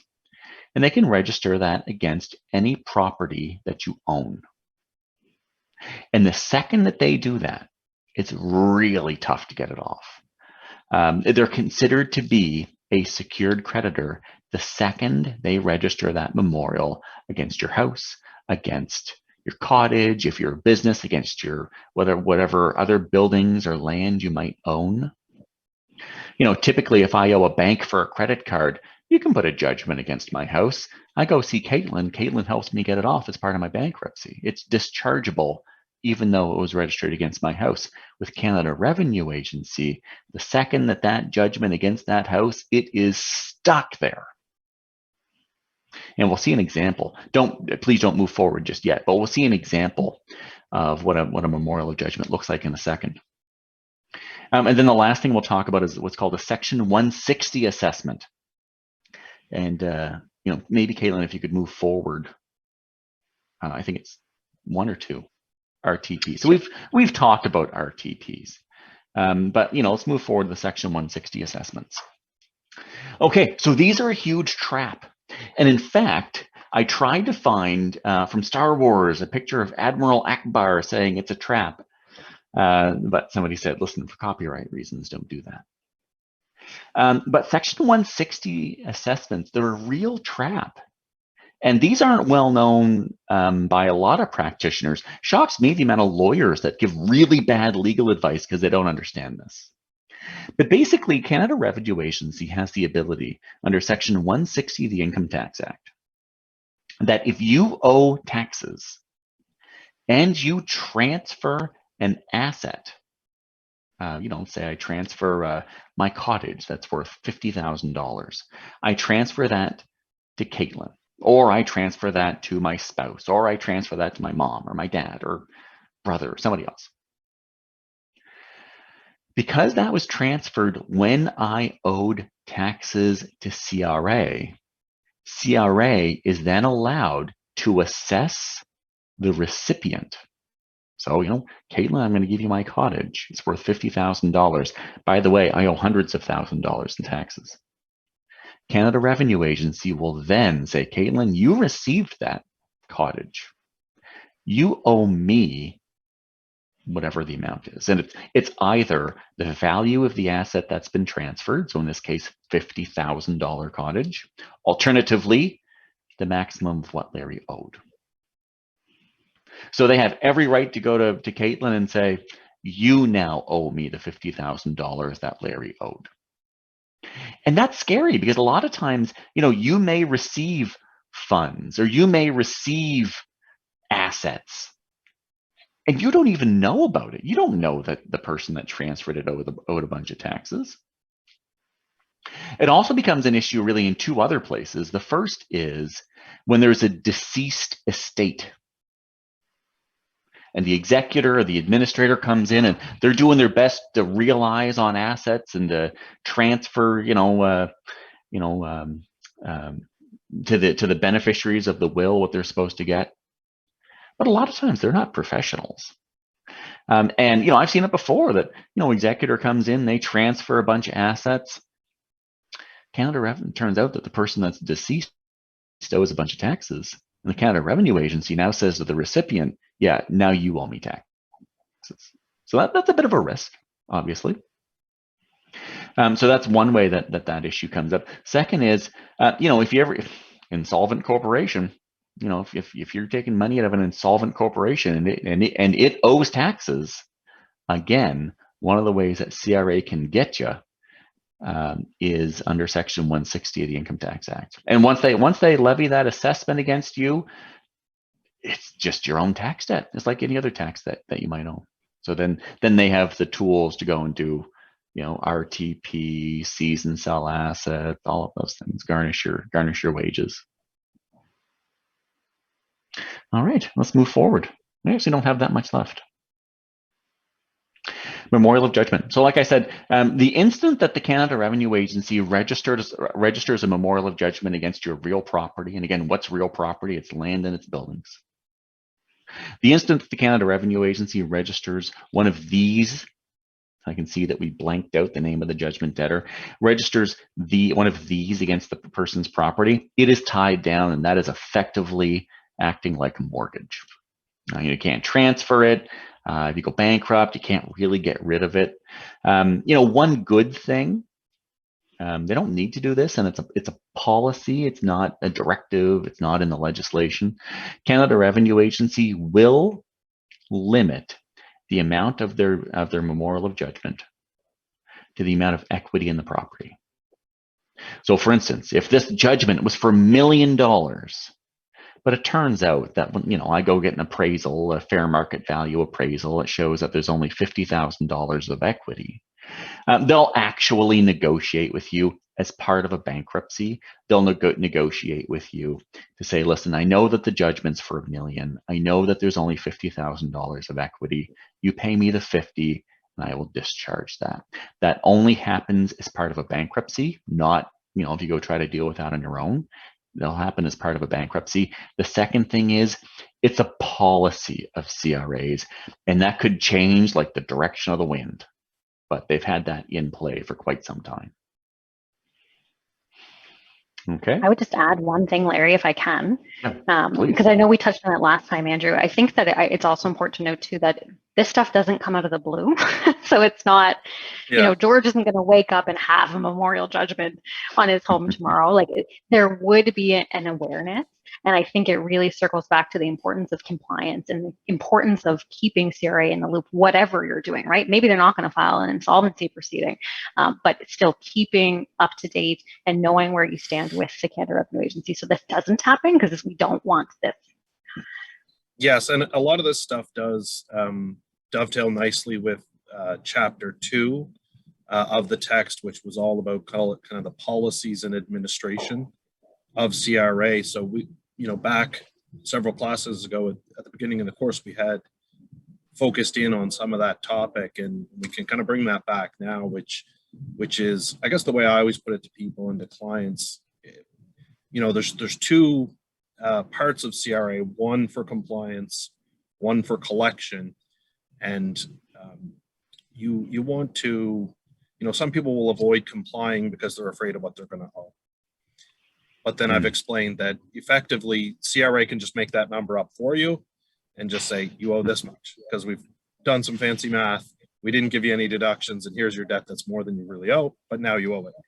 So if you don't play ball and you don't comply, that doesn't stop them from moving forward. They will still move forward. So step one, just comply, stay out of that trouble, stay out of the penalties and additional debt you're going to get. Then step two, when you're dealing with collections, a lot of people fear that. They fear that.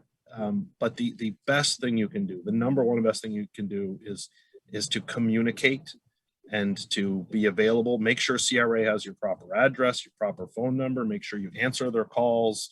Make sure, even if you haven't heard from them, you reach out. You start the ball rolling. Say, okay, I filed this thing. I owe. I'm not going to be able to pay it. Can we work out a payment plan? Because they will work with you. You know, you can do longer term kind of payment plans. Sometimes they'll put you through the ringer. If it's, you know, if it's going to take you more than a year or more, I should say more than 6 months, you know, they'll kind of put you through the ringer and say, well, I want a bunch of your bank statements. I want to see how much money you really have. And they'll kind of figure out how much they think you can afford to pay.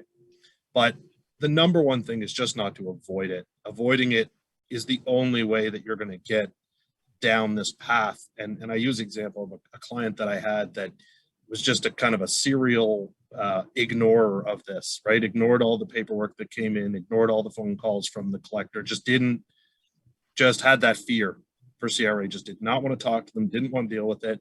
And he got one of these on his home, and that just, messed up everything for him. It took us a while to get it dealt with. We miraculously were able to get it off at a certain point, but a little bit of finagling and some payments and some other things. But by some miracle, we were able to get it off, but it sat with him for years and really kind of just messed everything up.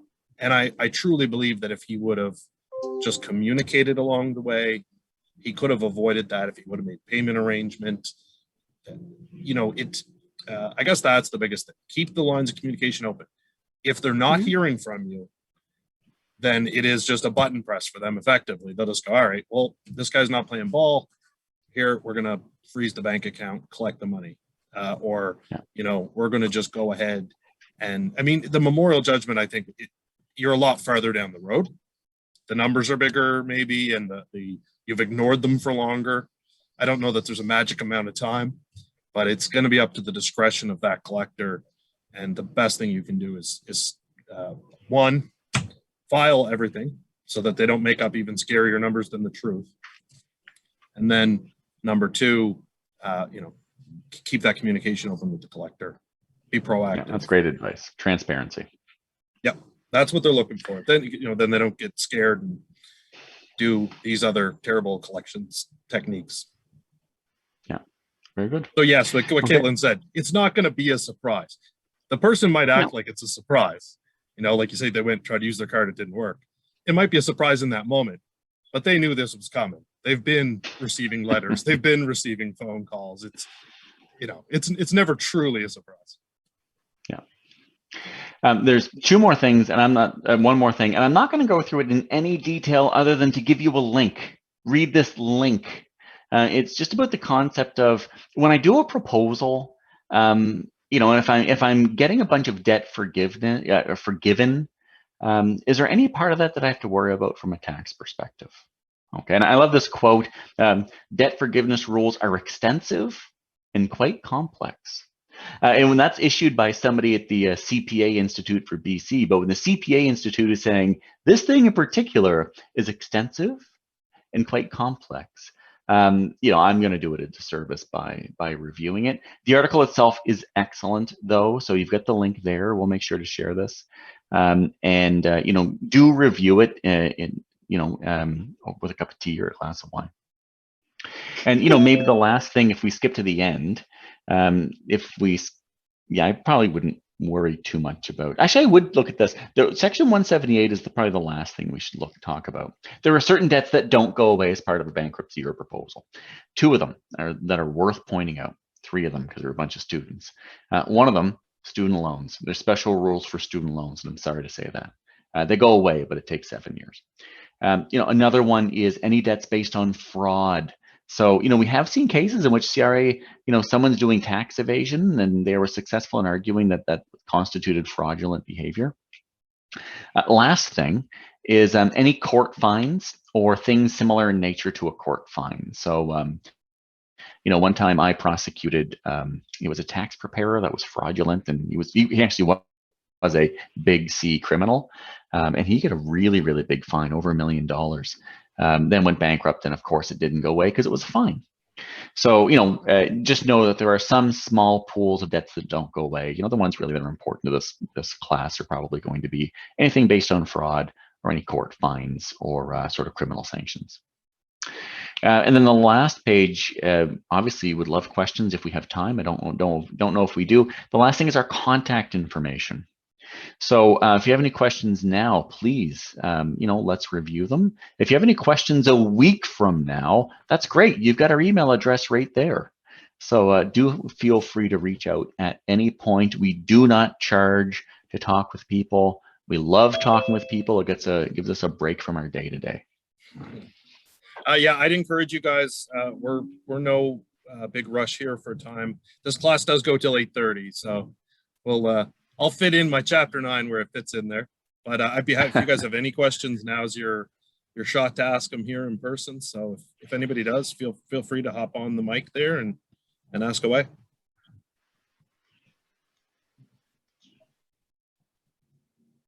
I'll warn you, I took a coaching class, and they said it's okay to let the silence sit. Somebody will fill it. It's always me that fills it. Also, feel free to type in the chat box too. I know last time a lot of people if you guys don't want to that. come on mic with it, yeah. Thanks, Caitlin. Yeah, absolutely. Just punch it into the chat there.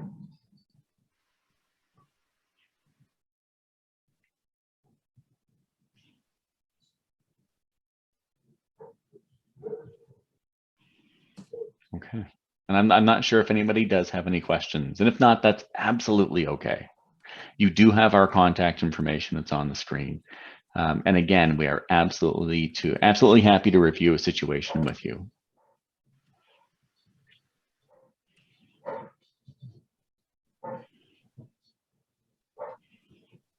Okay. Well, it's been wonderful being here with this group. Yeah, I think thanks a lot, guys. I'd like to thank you on behalf of the class here for the presentation. I think it was fantastic. And I think I think it really covered a lot of those things that might have been questions that kind of people would have had in their mind. So I think that we did a good job of covering the big picture. Wonderful. Okay. Well, thank you, Donna. It's a very informative thank you. So happy to be here. Okay. Well, thank you. Have a good rest of your night and a good rest of your week. And with that, I'll drop off. Thanks a lot. Thank you, Larry. Thanks, Thank you, folks. Have Take care. I'll stop sharing now and hopefully be able to leave this appropriately as I'm technologically enough. Take care, everybody. Thanks a lot, Caitlin. Have a good night. All right, folks. For everybody else, I will go ahead. Why don't we? What time is it here? 7:04. Why don't we take a 10-minute break now, and we'll come back and we're going to have a look at Chapter 9. So let's take a 10-minute break.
Hello.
All right, let's get started again.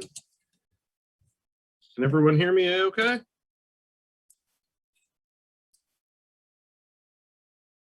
Perfect. And I did remember to start the recording again. So I think we're all good to get rolling. So what we're going to work on, thanks a lot, folks, for attending our, for having a little speaker. I hope that was interesting for you guys. There will be some questions from that on the final exam. They'll be bonus in nature. So some extra points you can earn. So, hopefully, if you want to go back over that or check that. Anyways, there'll be a few questions on the final exam where you can earn some extra points. But further to that, I just think it's great information to have. We did dabble into a little bit of that back in chapter 2, but I think it's really important. It can be very helpful for clients you're working for, a company you're working for, or just personally to have a good understanding of the whole bankruptcy and insolvency. At least have that base knowledge so that you can, kind of think, well, what is this all about? A lot of people don't quite understand it. So I think that's really valuable piece that can kind of tie in. And often enough, it is business owners, it is folks with tax issues that have to go down that path. So now let's continue on back with the text here, and we're picking up. We've got two chapters left.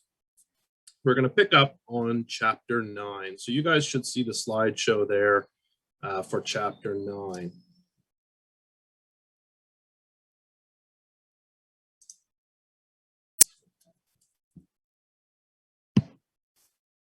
So chapter 9, we can just call this the other chapter, other. This is basically just I'll call it a catch-all chapter for all of the other items we need to consider. Most importantly, what we're looking at here is some more income and some more deductions. So as we continue through these chapters, we're just adding more and more layers. In the first half of the class, or the first 40% of the course, we looked at, what is tax, who pays tax, how does CRA operate? We touched some more on that tonight. We learned, how do we, what's income, what's a deduction, what categories are there, how do we calculate tax credits, how do we calculate tax payable?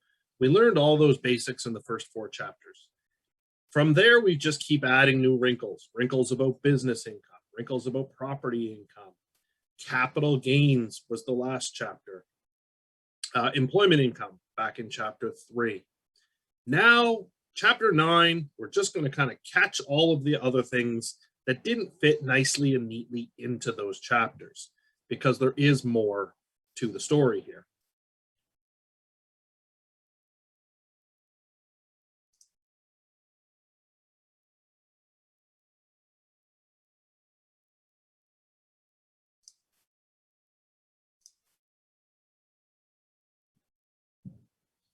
There we go.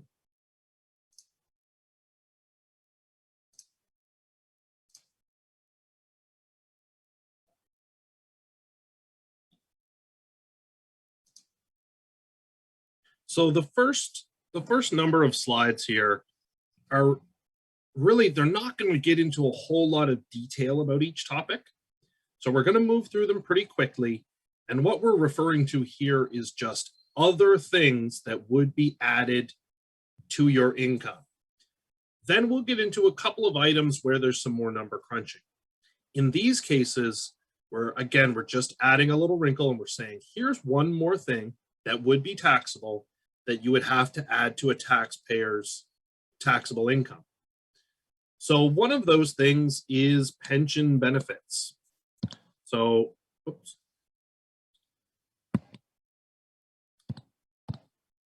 There we go, sorry about that. So one of those is pension benefits.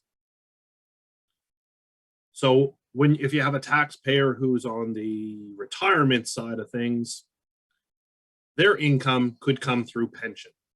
Maybe they're getting CPP, the Canada pension from the government. Maybe they're getting a pension from a company they work for. They may also be withdrawing from RRSP or from a RIF. We'll talk about those in a moment. But there's lots of different kind of retirement incomes that could factor in. So a pension that came from a company, that's one item. So as far as a question you guys might look at, not a whole lot of number crunching, just another thing you'd have to include in the income. It is taxable. That money was not taxed back when you earned it when you were an employee. It's taxed when you're in retirement and you're drawing it out. Likewise, retiring allowances. So sometimes a company will pay somebody in order for them to retire, or at the point of retirement, they get an extra bump. Sometimes it's to encourage early retirement. Sometimes it's just part of their employment arrangement. In that case, you can get a large one-time amount of income. And that whole amount, say you got $50,000 as a retiring allowance. All of that's going to come into income in the year you receive it. So that does create a situation where you need to do some tax planning. So hopefully when somebody receives one of these, they talk to somebody about that tax plan, because it's going to be important. They're going to be hit with a large amount of tax. If you take that 50,000 and put it at the top tax bracket, you're going to pay a high percentage. One of the things you can do is just roll that. We call it, roll it over. That's what people would, the phrase they would use. But basically that means instead of taking the money, put it straight into an RRSP. Now we have a whole chapter 10, on RRSPs and the RRSP deduction. That's our final chapter, which will be covered in Thursday's class. But this is one way you can tax plan around those large retirement allowances that you may receive and move them over to RRSP so you have more control over when you'll pay the tax.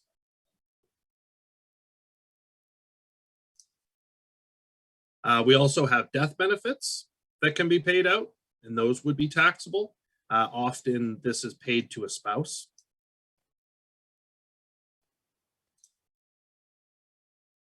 You can have the payments when you draw money out of your RRSP. That income is taxable. Again, we've got a whole chapter on all the intricacies of RRSP. But for today's purposes, the income you take from that registered retirement savings plan would be taxable. We've got deferred profit sharing plans and RIF withdrawals. The RIF is what happens to an RRSP after a certain period of time. So we won't get into the details of that just now, but withdrawals also from a RIF, those are also taxable. That's a registered retirement income fund.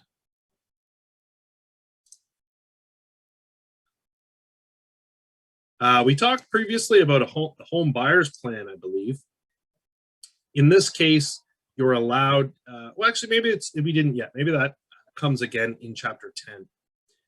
But basically, the quick story of that is that there are certain circumstances where you can withdraw from an RRSP to buy that first home without having the immediate implication of being taxed on it. However, you need to pay that back over time. if you don't make repayments, the amount you should have paid is going to be added into your income. So that's another one of these quote unquote other items that could be added to your income. Likewise, there's a lifelong learning plan, which is similar, where you can do those deductions in order to pay for school without having the tax, but you got to pay it back. If you don't pay it back on schedule, the payments you miss will be added to income.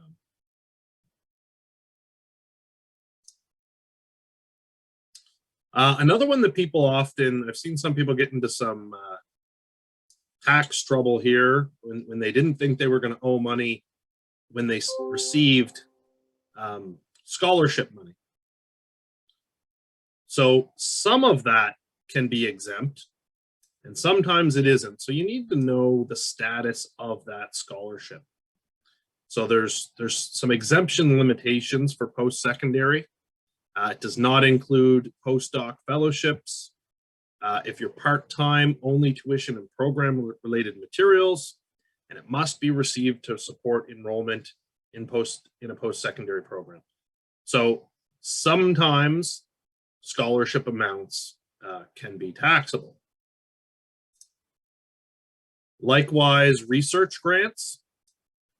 Somebody may receive money to do research. I had a client recently in this situation, and down the road, they ended up, that grant money that they received, they didn't realize how the impact that was going to have tax-wise.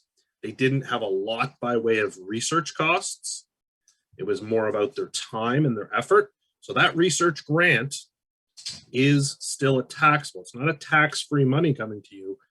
That money is coming to you as income so that you can go do that work, just like if you're being paid some other way. So again, taxable. However, you can deduct your direct costs of the research.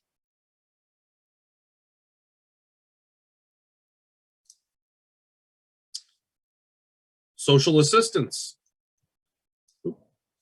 So if you are receiving social assistance, so remember, back when we were looking, I think it was back in chapter 1, we talked about net income for tax, and we talked about taxable income. Sometimes those two numbers are the same. Sometimes those are different. Social assistance is included in your net income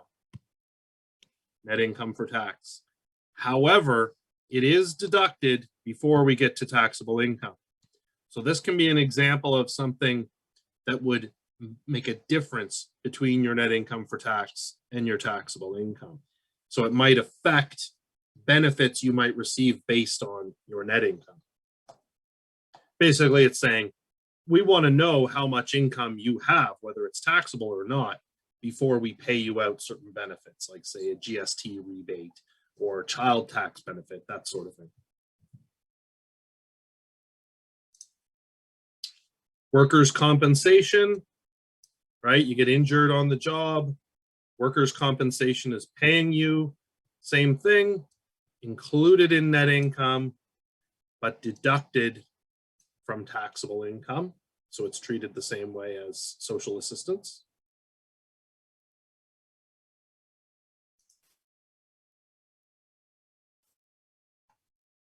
So all of those ones, everything back here, all these slides, these were all things we were going to add to our income that just didn't fit quite nicely into all the other chapters. Now, we also have, so the next few slides here, you'll notice, are going to be on deductions. So we've added some other types of income that might pop into a tax return. And now we're going to look at some other deductions. Remember chapter 6, we talk about self-employed. We talk about how they have to pay both halves of the CPP. CPP, your Canada Pension Plan, your employer makes a payment for you, and you make a payment, or I should say you have the money deducted from your check, and then your employer matches it, and all that money goes to the government for you to, receive that money in the future. Well, the half, because you're paying the two portions, we end up, if you've maxed it out, you actually will end up with a deduction of $3,064 on your tax return. So what that represents is the portion that was the company expense. Of a company in quotes here, meaning you're self-employed here. So you and your business are one. There's no legal distinction between you. So you get to deduct the company portion, just like a corporation would, or just like a business would that had employees.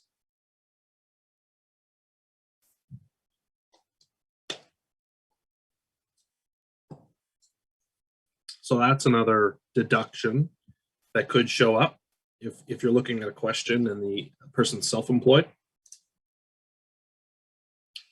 Now, here's one of the ones.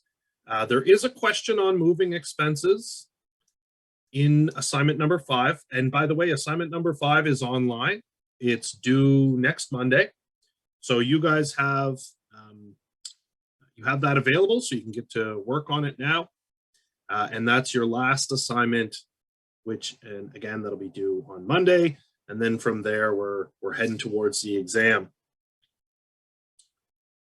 So moving expenses is another deduction, but it's one where we have to figure out, do you qualify? Step 1. And then 2, we have to crunch the numbers on how much that expense would be. So this is the type of question that we can, put onto a assignment or an exam and get you guys to do some work and do some assessing and also some number crunching. So first off, let's talk about who gets to make this deduction.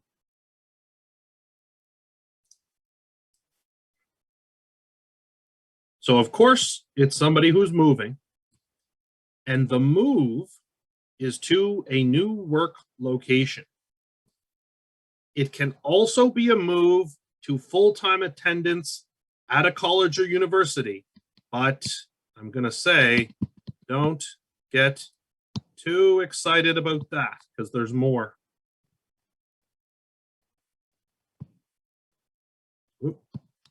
Don't get too excited. There's more to it than that. So everybody sees that and they go, wait a second, I moved to go to college. I moved to go to SMU. Where's my deduction? Not quite that simple. But first, let's look at the new work location. So what this means is you're moving, you have an old work location and you're moving to a new one. Maybe you got a promotion, let's just say as an example, right? And your company said, we need you to move. You're in Nova Scotia and we're saying, in order to do this new job, we need you to move to BC. That's the type of a move that we're talking about. So the move has to be in order to move for work, to move for university, or you are unemployed and going, but you're always moving to a new work location, meaning you always have to be moving to a place where there's going to be income.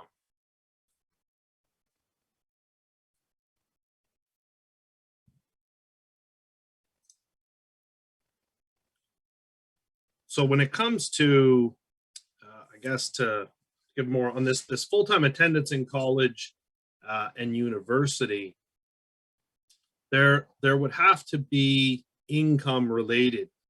Maybe there was a scholarship or a research grant or something tied in with that. So really what we're mostly talking about here is people that are moving to a new location in order to find work. And this is, by the way, again, this is the type of deduction that a lot of people wouldn't think about. So it's good to be aware that these kind of things exist, because this can happen often and people can maybe not take advantage of this. Now, what this doesn't mean for those of you who are local to Nova Scotia or HRM, what this doesn't mean is moving from Dartmouth to Halifax. So there has to be some distance on this move. And let me just see, is it on the slide here?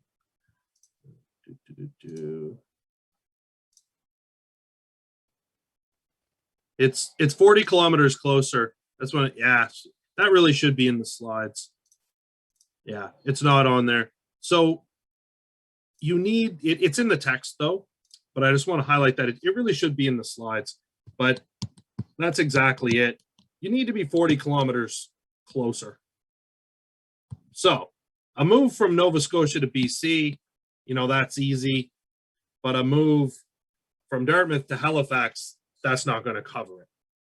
Now that move could be within Nova Scotia, because there's plenty of destinations. You know, if you move from Dartmouth, or say you were living in Yarmouth and you move to Halifax, you're gonna, I don't know how many kilometers that is, but that's going to be plenty to get the job done. So those kilometers would be based on whatever a normal route of travel would be to get from point A to point B. So you could just, if you wanted to check, you could just throw that into Google and see the distance between the two locations. For purposes of you guys doing questions, it'll tell you, you know, the distance between the two locations, so you can know if the person would qualify. So step one is to find out, did this person qualify?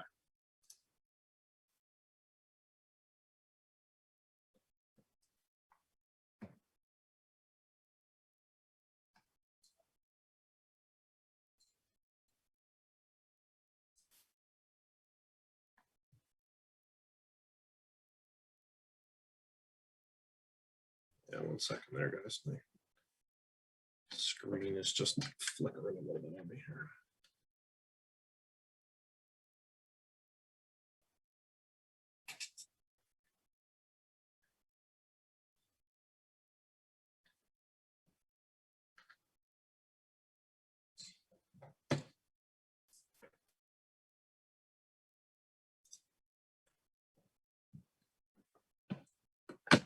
One second here.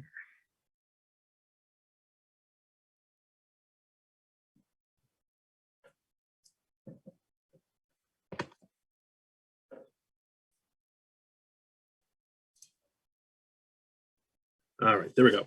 So the next part, so part one, do we qualify? Part two, what type of costs can we deduct? So first off is your travel costs, right? The cost of getting from, you know, point A to point B, meaning the old to the new. So that could include something, maybe you had to fly, maybe you drove and you have kilometers, maybe you took a train, maybe you took a bus, whatever it was, the cost to get from A to B. That includes for you and your family. So whatever it took to get there. So if you know, if you were flying from Halifax to Vancouver or something, and you had to bring, you know, say you got 5 people in your family, there could be a significant airfare cost. Number two, the cost of moving your household effects. So you pay a moving company, you know, you pay Move Co. to pack up a big truck and move your stuff along. That invoice would be available. Meals and lodging. So they're going to factor in the fact that as you're getting this done, you may have some costs. You know, you may not be able to get immediately into the new house. There's going to be time periods, buffer time, a little buffer zone that's needed, where you're maybe moving out of one place and into another, and you have to get there, and maybe the house, the new apartment, the new whatever is not available right away. So there might be some time. So there's also some meals and lodging, food and hotel, at both the new or the old residence.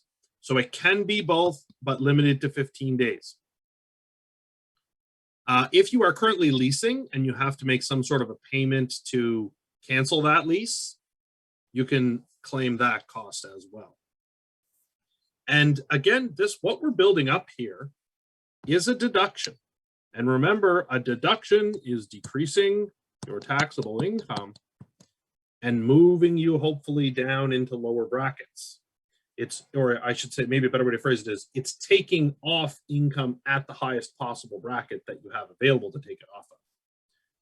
So the deduction's your biggest bang for your buck as a way to reduce your tax bill.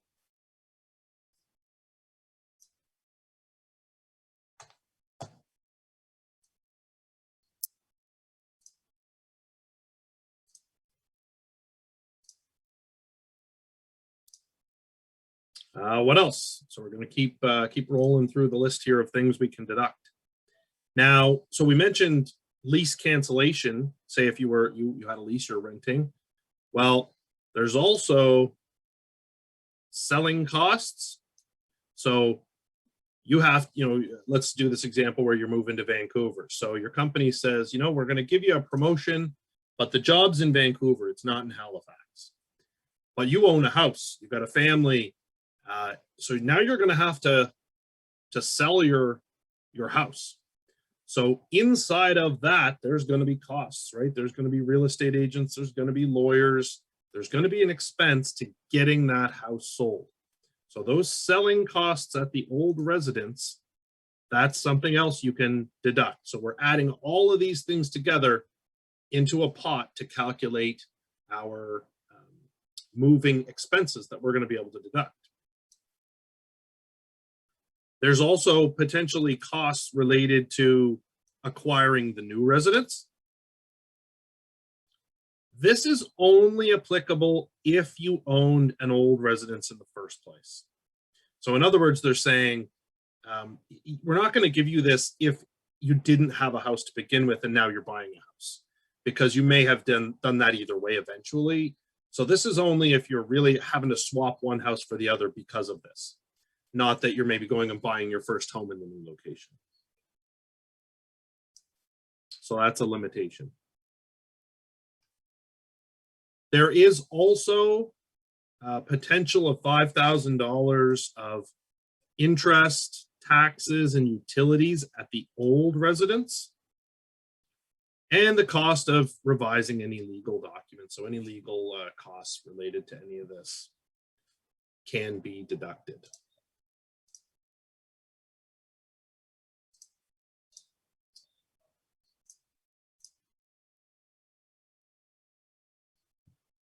Now, when you guys do your questions, you're going to use a simplified method. So what this means is whenever you do your questions, you can use fixed rates. If you're calculating meals, because remember we said meals and lodging, if you're calculating meals, the allotment that's allowed under the simplified method is $51 per person per day to keep yourself fed during this move period. We also have mileage. So when we're talking, if you were driving across the country, decided you're not going to do a flight. Instead, you're going to, pack up the family in the minivan and drive across the country to get to BC. Well, then you can do mileage on that travel. And the rate you would use is 58 cents per kilometer.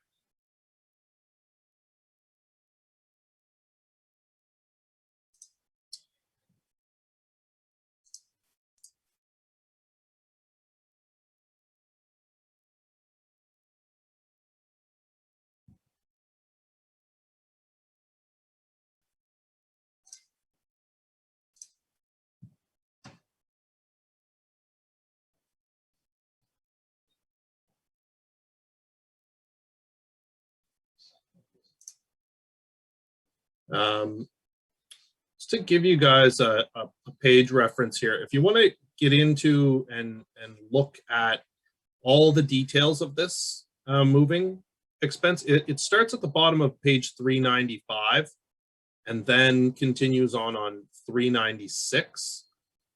And that gets into all the details. It also mentions a folio, S1, F3, C4 on moving expenses. if you really wanted to dig in and read in about that. The text will give you what you need. So at the top of page 396, it talks about that moving to a new work location, talks about taxpayers who move in order to commence full-time attendance at a post-secondary institution and receive scholarships or research grants. So that's the key. That was again why I said don't get too excited. You have to have a scholarship or a research grant, because there has, ultimately what we're doing here is we're going to deduct this against the income earned at the new location. That's an important limiter we're going to talk about here in a moment. Also in 9-33, that's where it mentions that 40 kilometers closer limit. So you do have that distance that you have to check on to see if you qualify.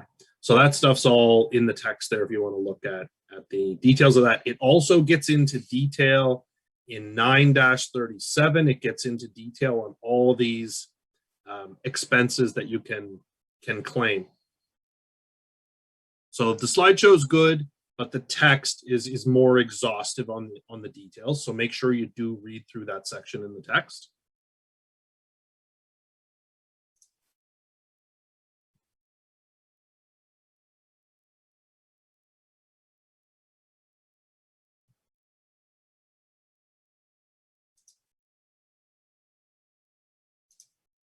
So that's important to check that out. It'll give you, some more details on that.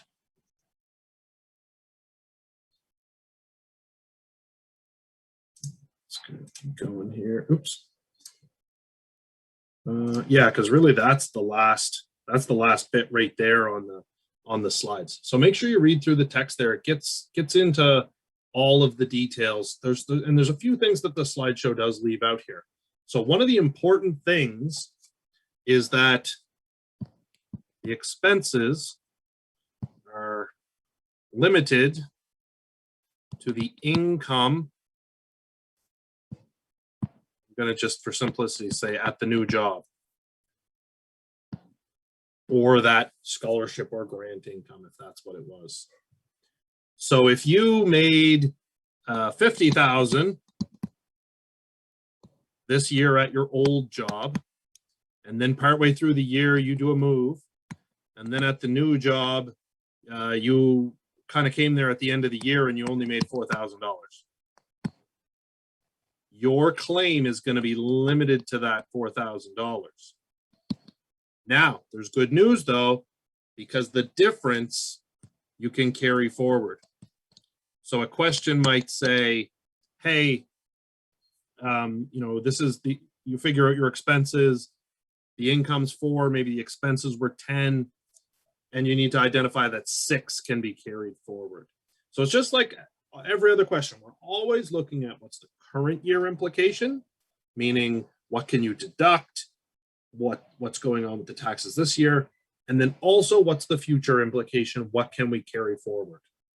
So this is an example of a deduction that we can carry forward, what we can't use because of that limit, which is that the income has to be at the new location. So what this effectively does is it stops people from just claiming a bunch of moving expenses for no reason when there's no income. There has to actually be income to back it up. So until the income comes, you can't use the expenses. Not against old income, meaning from the old location. Let's see, what else can I tell you about this that isn't in the slides here? In 9-37, I think it's very important to read back over. One of the sections here talks about, it says, the cost of meals and lodging for the taxpayer and the taxpayer's family near either the old or new residence for a period not exceeding 15 days. So that's the 15 days that the slideshow talked about here, right here. But there's one more line. It says, note that in measuring the 15 days spent while en route to the new location are not included. So those 15 days, so I'll read it again. So your meals and lodging, which you're just going to use the simplified method for, the cost of those meals and lodging near either the old or the new. So near. Those can be claimed for a period of 15 days. We are not talking about the days spent en route. That is separate. So not en route. That's a separate item. So what this effectively means is they're giving you, I'll use that word again, they're giving you a buffer near the old or the new to just get your affairs in order. In other words, you might sell your house. Now you don't have your house, you're leaving, you're going to the new house, but say there's a certain closing date for that or something. So you have to go to a hotel for 3 nights before you can get in. But maybe you went to a hotel for 7 nights before you left. You can claim a buffer zone of 15 days as a deduction. And just checking the chat here, I had missed the question there 5 minutes ago. So yes, airfare would be considered a reasonable cost. So be careful when you're looking. There is a question on the assignment, and that 15 days is not a 15-day limit across the board. That's a specific 15 days buffer zone around the new and the old residence. You do not include the days en route. Those are additional. So if you're driving across the country, that's separate.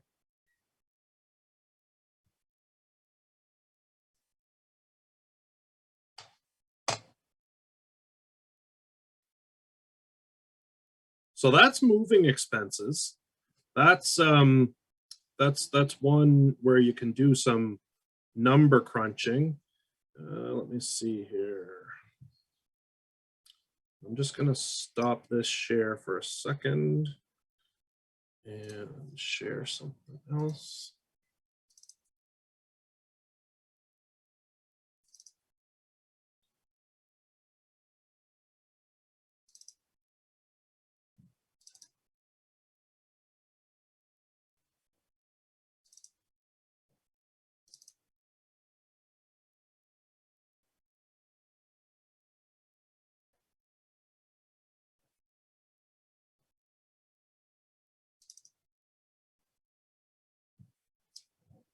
There we go.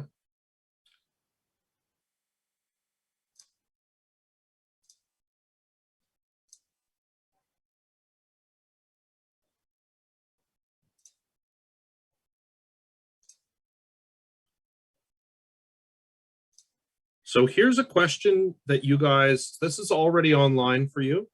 You guys should spend some time to go through question 9-2. This gives you an example of how this would work. So you can see in this case, we had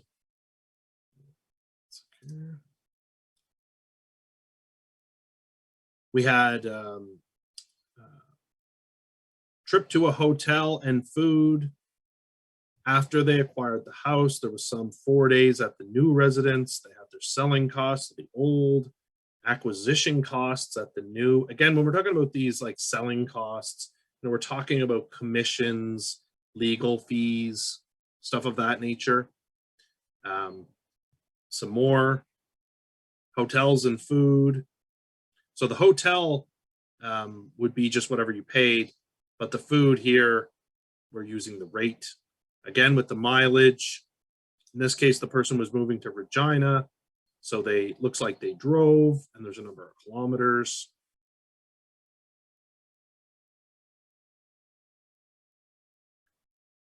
Took them 7 days to get where they were getting, 7 stays at the hotel, 7 days with the food. They paid a moving company. You'll notice in this question, 8 days in Regina,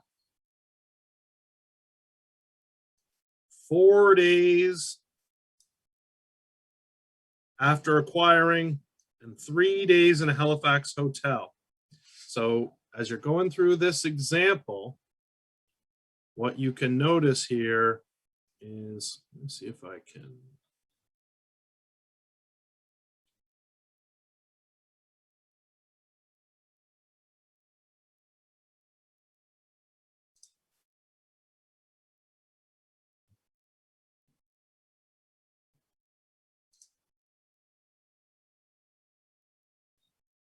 Well, let's do this. I'll just put this little stamp here. So this one, the 4 days, this one, the 3 days, and this one, the 8 days.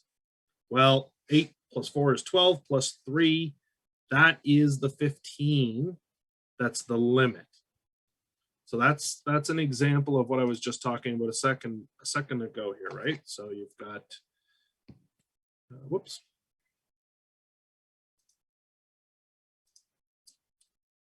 You've got 4, won't let me draw. You've got 4 plus 3 plus 8, that equals 15. That is your limit on your days near. These 7 days are during the travel. That's separate. That does not count towards the 15 limit. So this is the limit for near the old or the new. Travel is separate and outside of that limit. So that's one of the little tricks. You'll notice they tallied up all of these expenses and we got 23,000 and change. But the employment from the new location was given in the question and it was only 16,500. So that is our limit for our claim. So in this question, we can claim expenses in the current year, so like say 2020, of 16,500. The rest, the additional 7,150, we're going to carry that forward into the future. And if we earn more money the next year, we can claim those. So that question, problem 9-2 is a good one for you guys to go through and practice. The solution is on Brightspace. That'll help you with the assignment. And let's clear all these drawings. And there's some notes here detailing about those trips, about the 15 days and all that good stuff. I have a question. Sure. On this problem 9.2, they have a airfare, but why did they not include it in this calculation? Is that a specific reason? Sorry, they have what? An airfare. Oh, airfare. Let me just go to the question here in the text. 1 second. Let's see.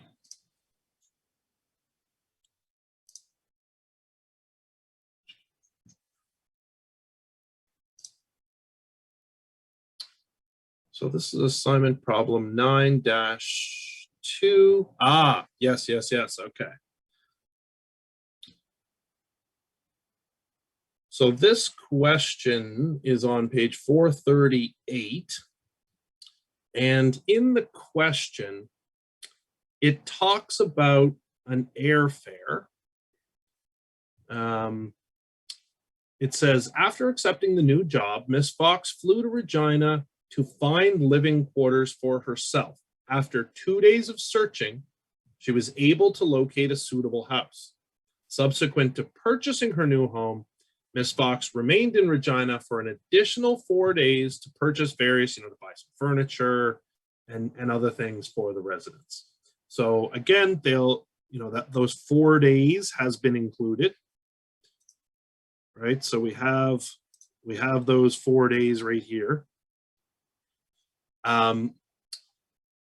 Let's see, it should go on here to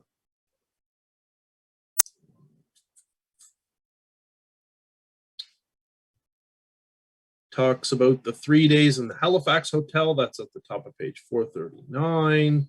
And then it says on September 3rd, she leaves Halifax by automobile. So her actual move when she left and drove, so she left on the 3rd, arrived on the 10th. That's where we get these 7 days. That's what we're considering the actual travel to Regina for the actual move itself. So you're given some other information, and you have to watch for this in your questions. You will sometimes be given, just like in real life, some superfluous or not deductible information. I always encourage all my clients to give me everything, tell me everything that you think might be deductible, and I'll sort through what can be. So sometimes you're getting information or things that aren't deductible, and you have to sift through that. We looked at that with business income. You know, I bought a new suit. I'm a real estate agent. I bought a suit. I want to look good. Well, sorry, not deductible. Thanks for letting me know, though.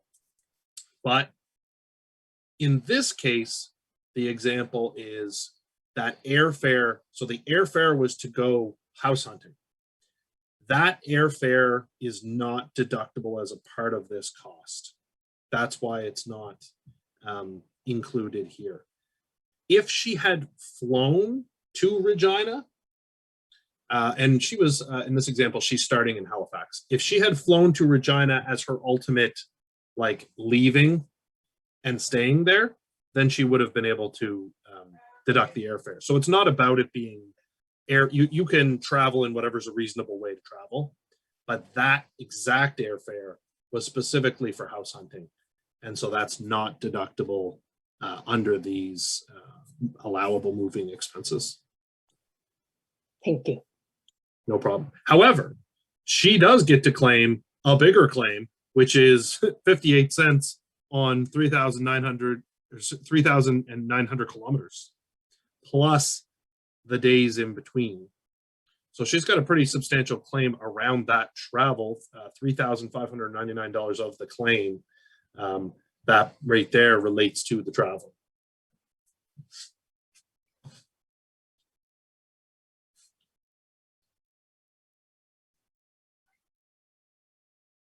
So there's a little bit of picking and choosing through there when you look at those questions to decide, you know, what you're going to include and what you're not going to include.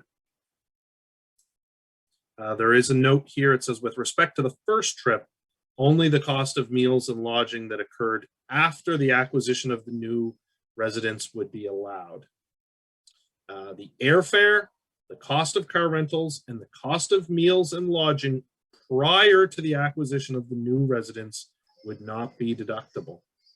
So that also comes into play when we're talking about that category. So make sure you go through this question closely and read all these notes, and also reread that detailed section in the text about how this works, because there's some little details there that are going to be important.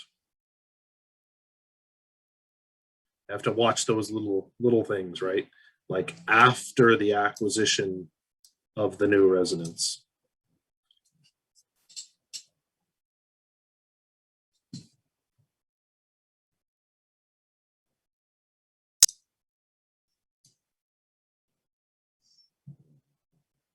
So that's a good example for you guys to check on that one. Switch back.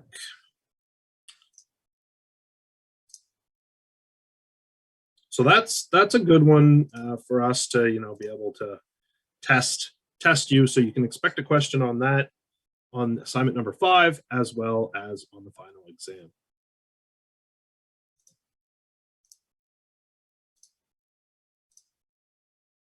Another important deduction, and even more common, is childcare costs.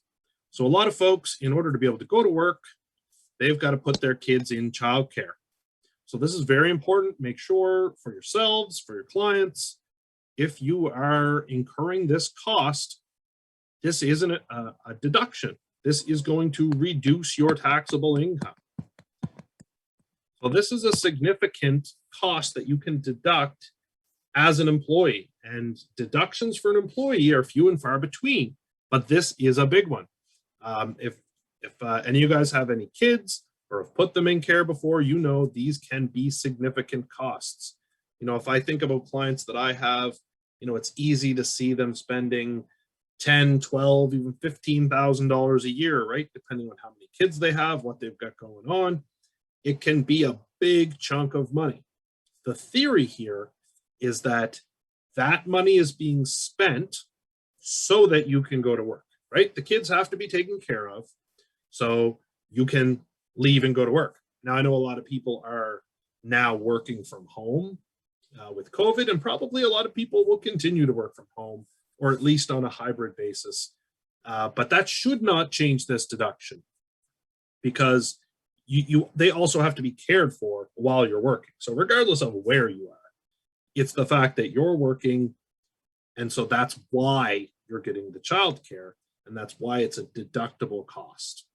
So this is to help folks out in that case. So first thing we need to establish is, do we have an eligible child? So generally speaking, that child should be under the age of 16 at some time during the year. So they don't have to be at the end of the year, but at some time during the year. You can go older if there's a mental or physical infirmity. It doesn't have to be disability tax credit. Just remember, we talked about that difference. Just a mental or physical infirmity is enough. And also, that eligible child has to have an income of less than our, that's the BPA, our basic personal amount. So less than BPA. So that's the child that would qualify.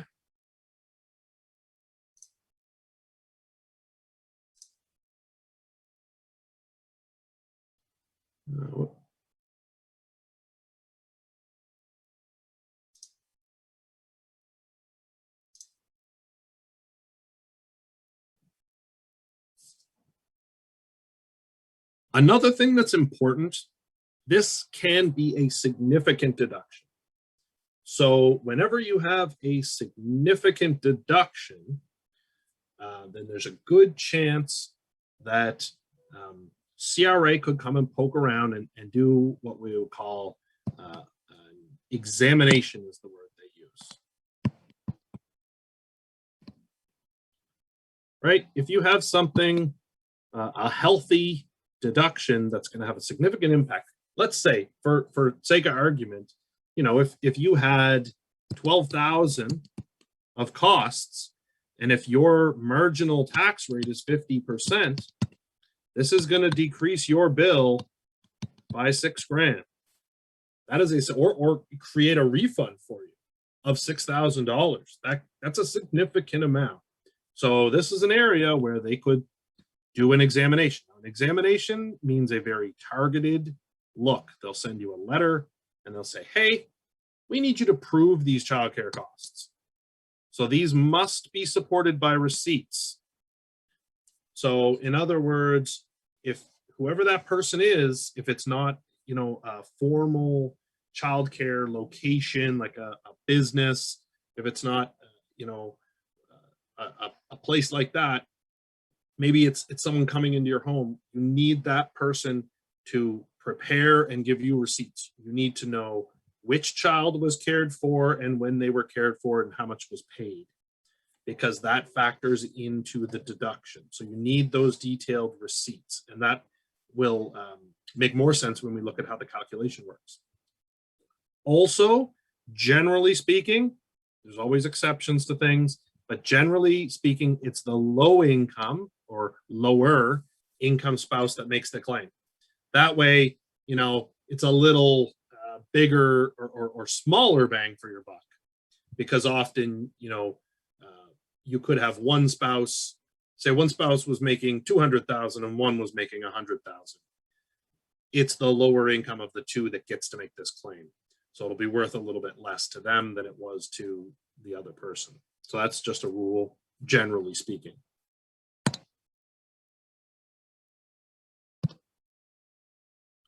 don't know why these, so this was never doing this to me before, but it's carrying over all my scribbles for some reason.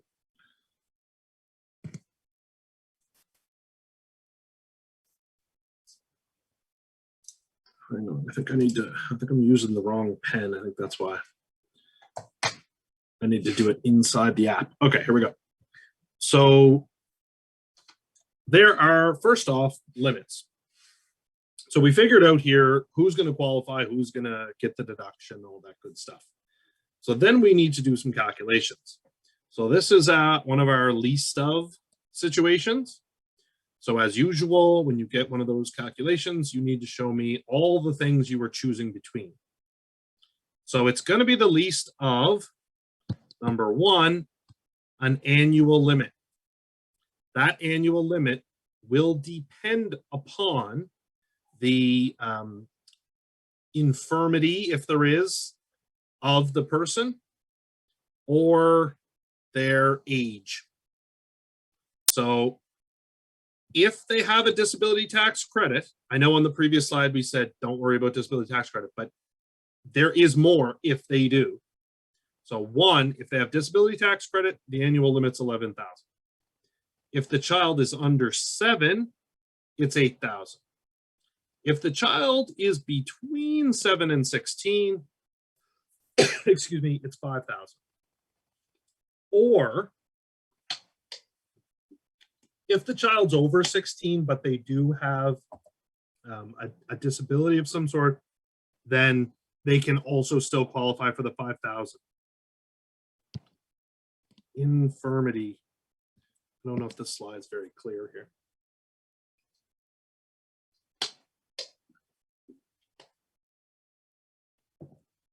It doesn't have to be a disability tax credit.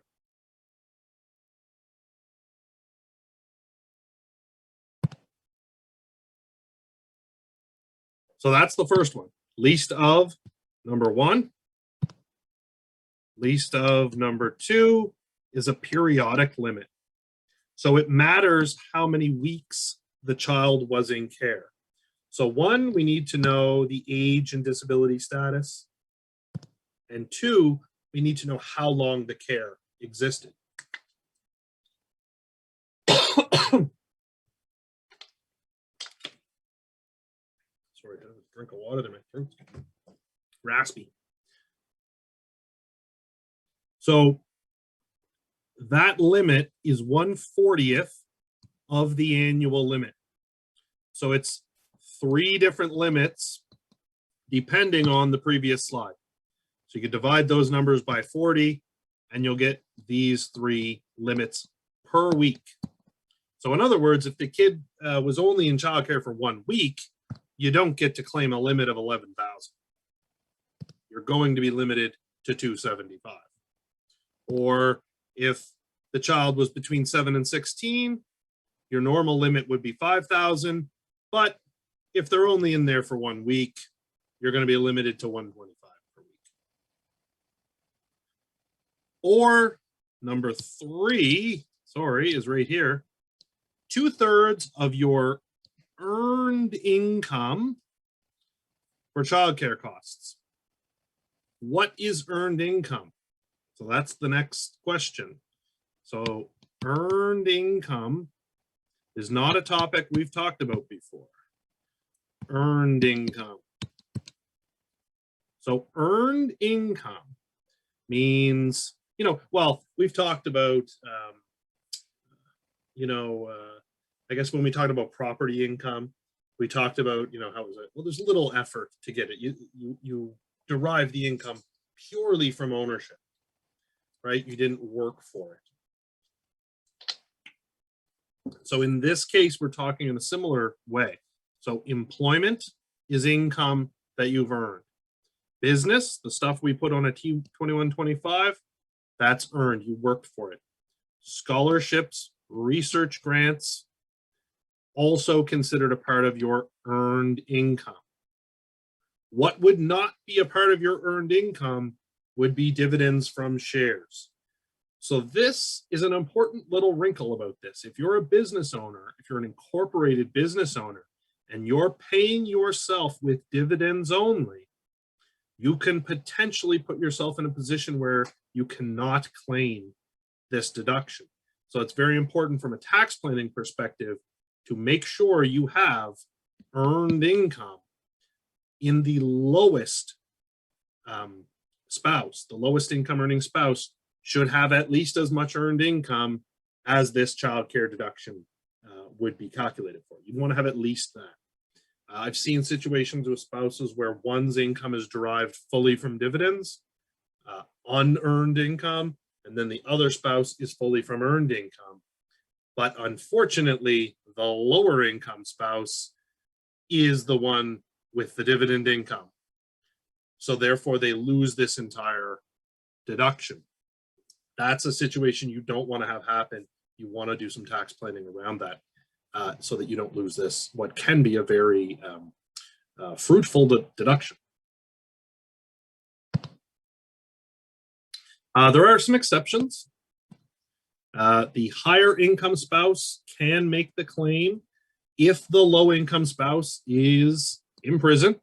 So clearly they couldn't take care of the kid, because the whole concept here is, you know, one or the other spouse, you know, could be taking care of the kid type situation. So here, if the lower income spouse is in jail, well, they certainly couldn't have made the choice to stay home.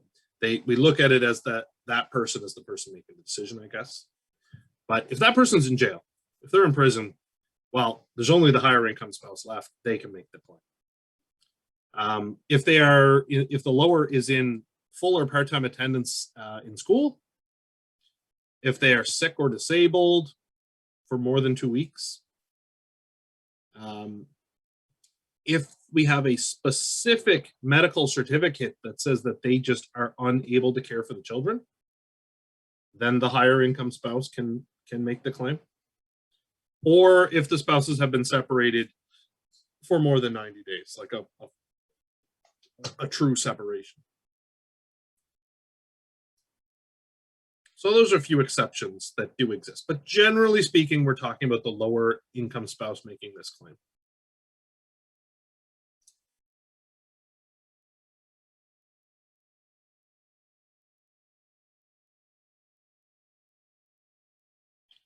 Let's see here.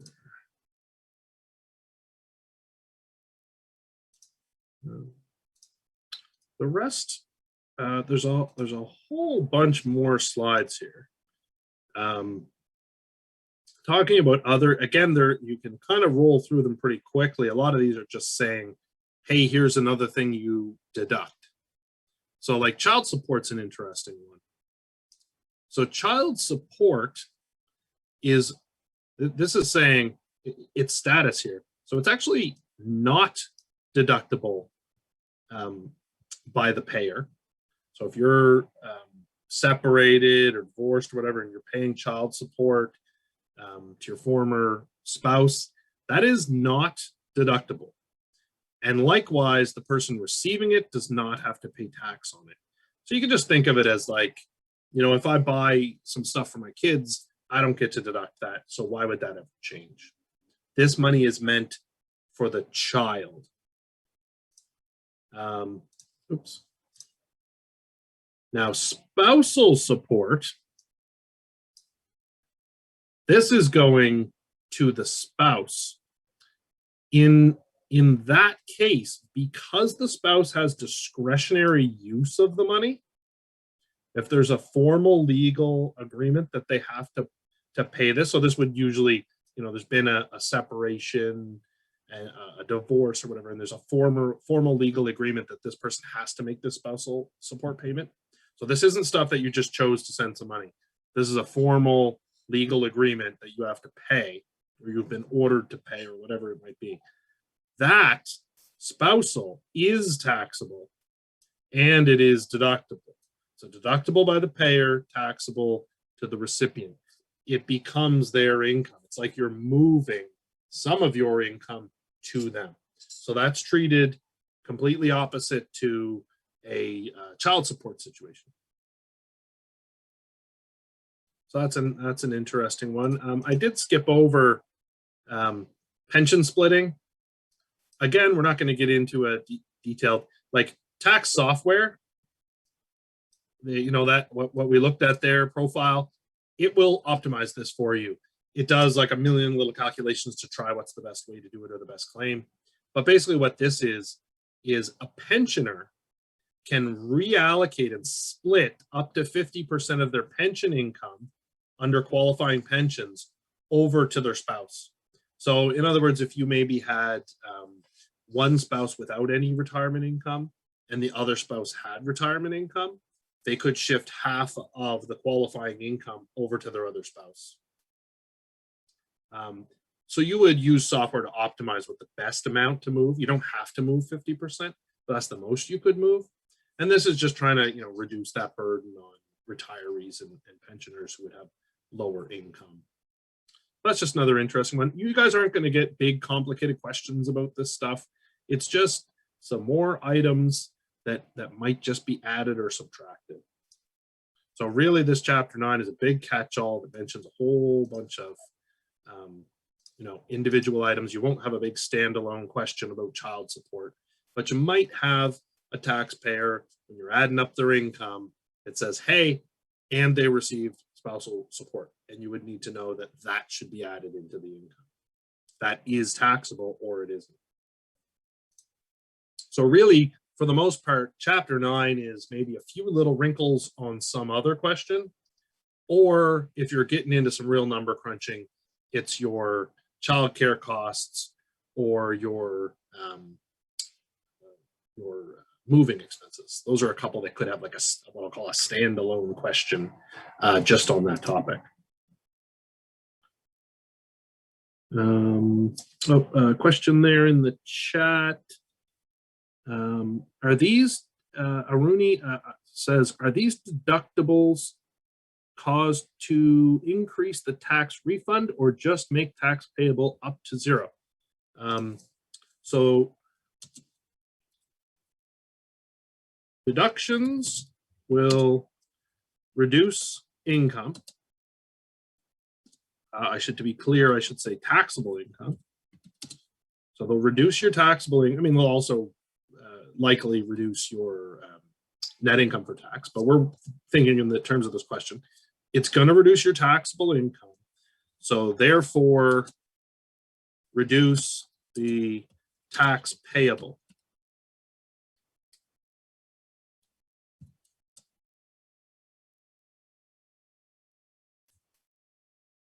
This can increase a refund. It could create a refund. It could decrease an amount payable or owing.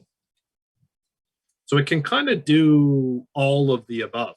So it's not just going to get you to 0. It's not one of those situations. It can really drive a big refund.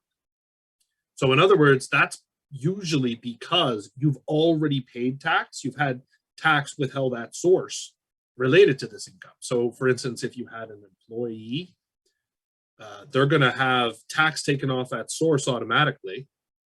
And then at the end of the year, they say, oh, but guess what? I had this other deduction. And so now they'll be able to get back some of the tax they paid too much.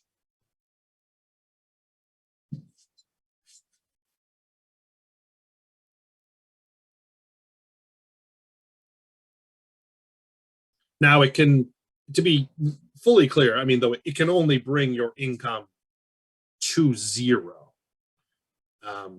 As far as, like, what I should say is the child care costs, that is a use it or lose it situation. You do not carry forward child care costs to the next year. I should state that. So it's not going to give you a negative income. It could give you a refund, but it's not going to give you a negative income, and you're not going to carry anything forward. You use what you can, and then you're done. Start fresh next year. The moving expenses, you can carry forward. What else do we have here that might be interesting? You know, we're going to talk about the retirement stuff in chapter 10, so we don't need to get into that in too much detail here. Tax-free savings account, it's an interesting topic, but it's not going to affect your tax return. We don't deduct it. We don't add the income within it. It's a tax shelter situation. So we're not going to have a big situation there, but it is an interesting topic. I'm just being cognizant of the time here. We're almost at 8:30. So there's education plans, retirement stuff. There's a bunch of stuff there that's probably interesting to you guys. I mean, how these registered education savings plans work.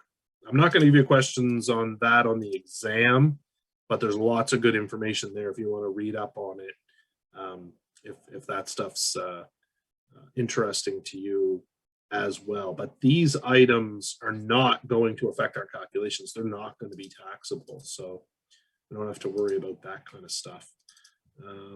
We're not going to worry about non-arm's length transfers. You'll see I'm moving real fast through here. And again, when it comes to the final exam, if I haven't put in a bunch of time and effort into it in class, you don't have to worry about it. But on our last class, I will reiterate, what you need to kind of focus in on. But generally speaking, it's the stuff we've done in class. It's the examples that I've pointed you to, the example questions that are already been on Brightspace since the beginning of the course, your assignments, all that kind of stuff is the type of stuff that you should be practicing and thinking about. Don't worry about any of this non-arm's length transfer stuff. Don't worry about the death of a taxpayer. There is a lot of interesting stuff that happens there, but we're not going to dig into that too deep. We have to skip some of these topics. It's just not enough time. But suffice to say, if you're preparing a tax return for a taxpayer that has passed away, there are special things that are going to happen. It's not just a regular tax return. There is a deemed disposition of their assets at fair market value. If they own assets that have appreciated significantly in value, there may be tax owing related to that. So there's a lot of implications and things that happen. One, to a taxpayer who leaves Canada. Again, another one to a taxpayer who passes away. It's kind of, we have to reconcile everything at that endpoint. Maybe you had a piece of land that you bought for $10,000, but now it's worth $300,000. Well, that income has never been taxed, and you're now about to pass that asset to somebody else. So it potentially could be taxable in the hands of the estate ultimately for the deceased taxpayer. So there's a whole bunch of stuff going on there. We're not going to spend a lot of time on that, but that's a whole nother topic.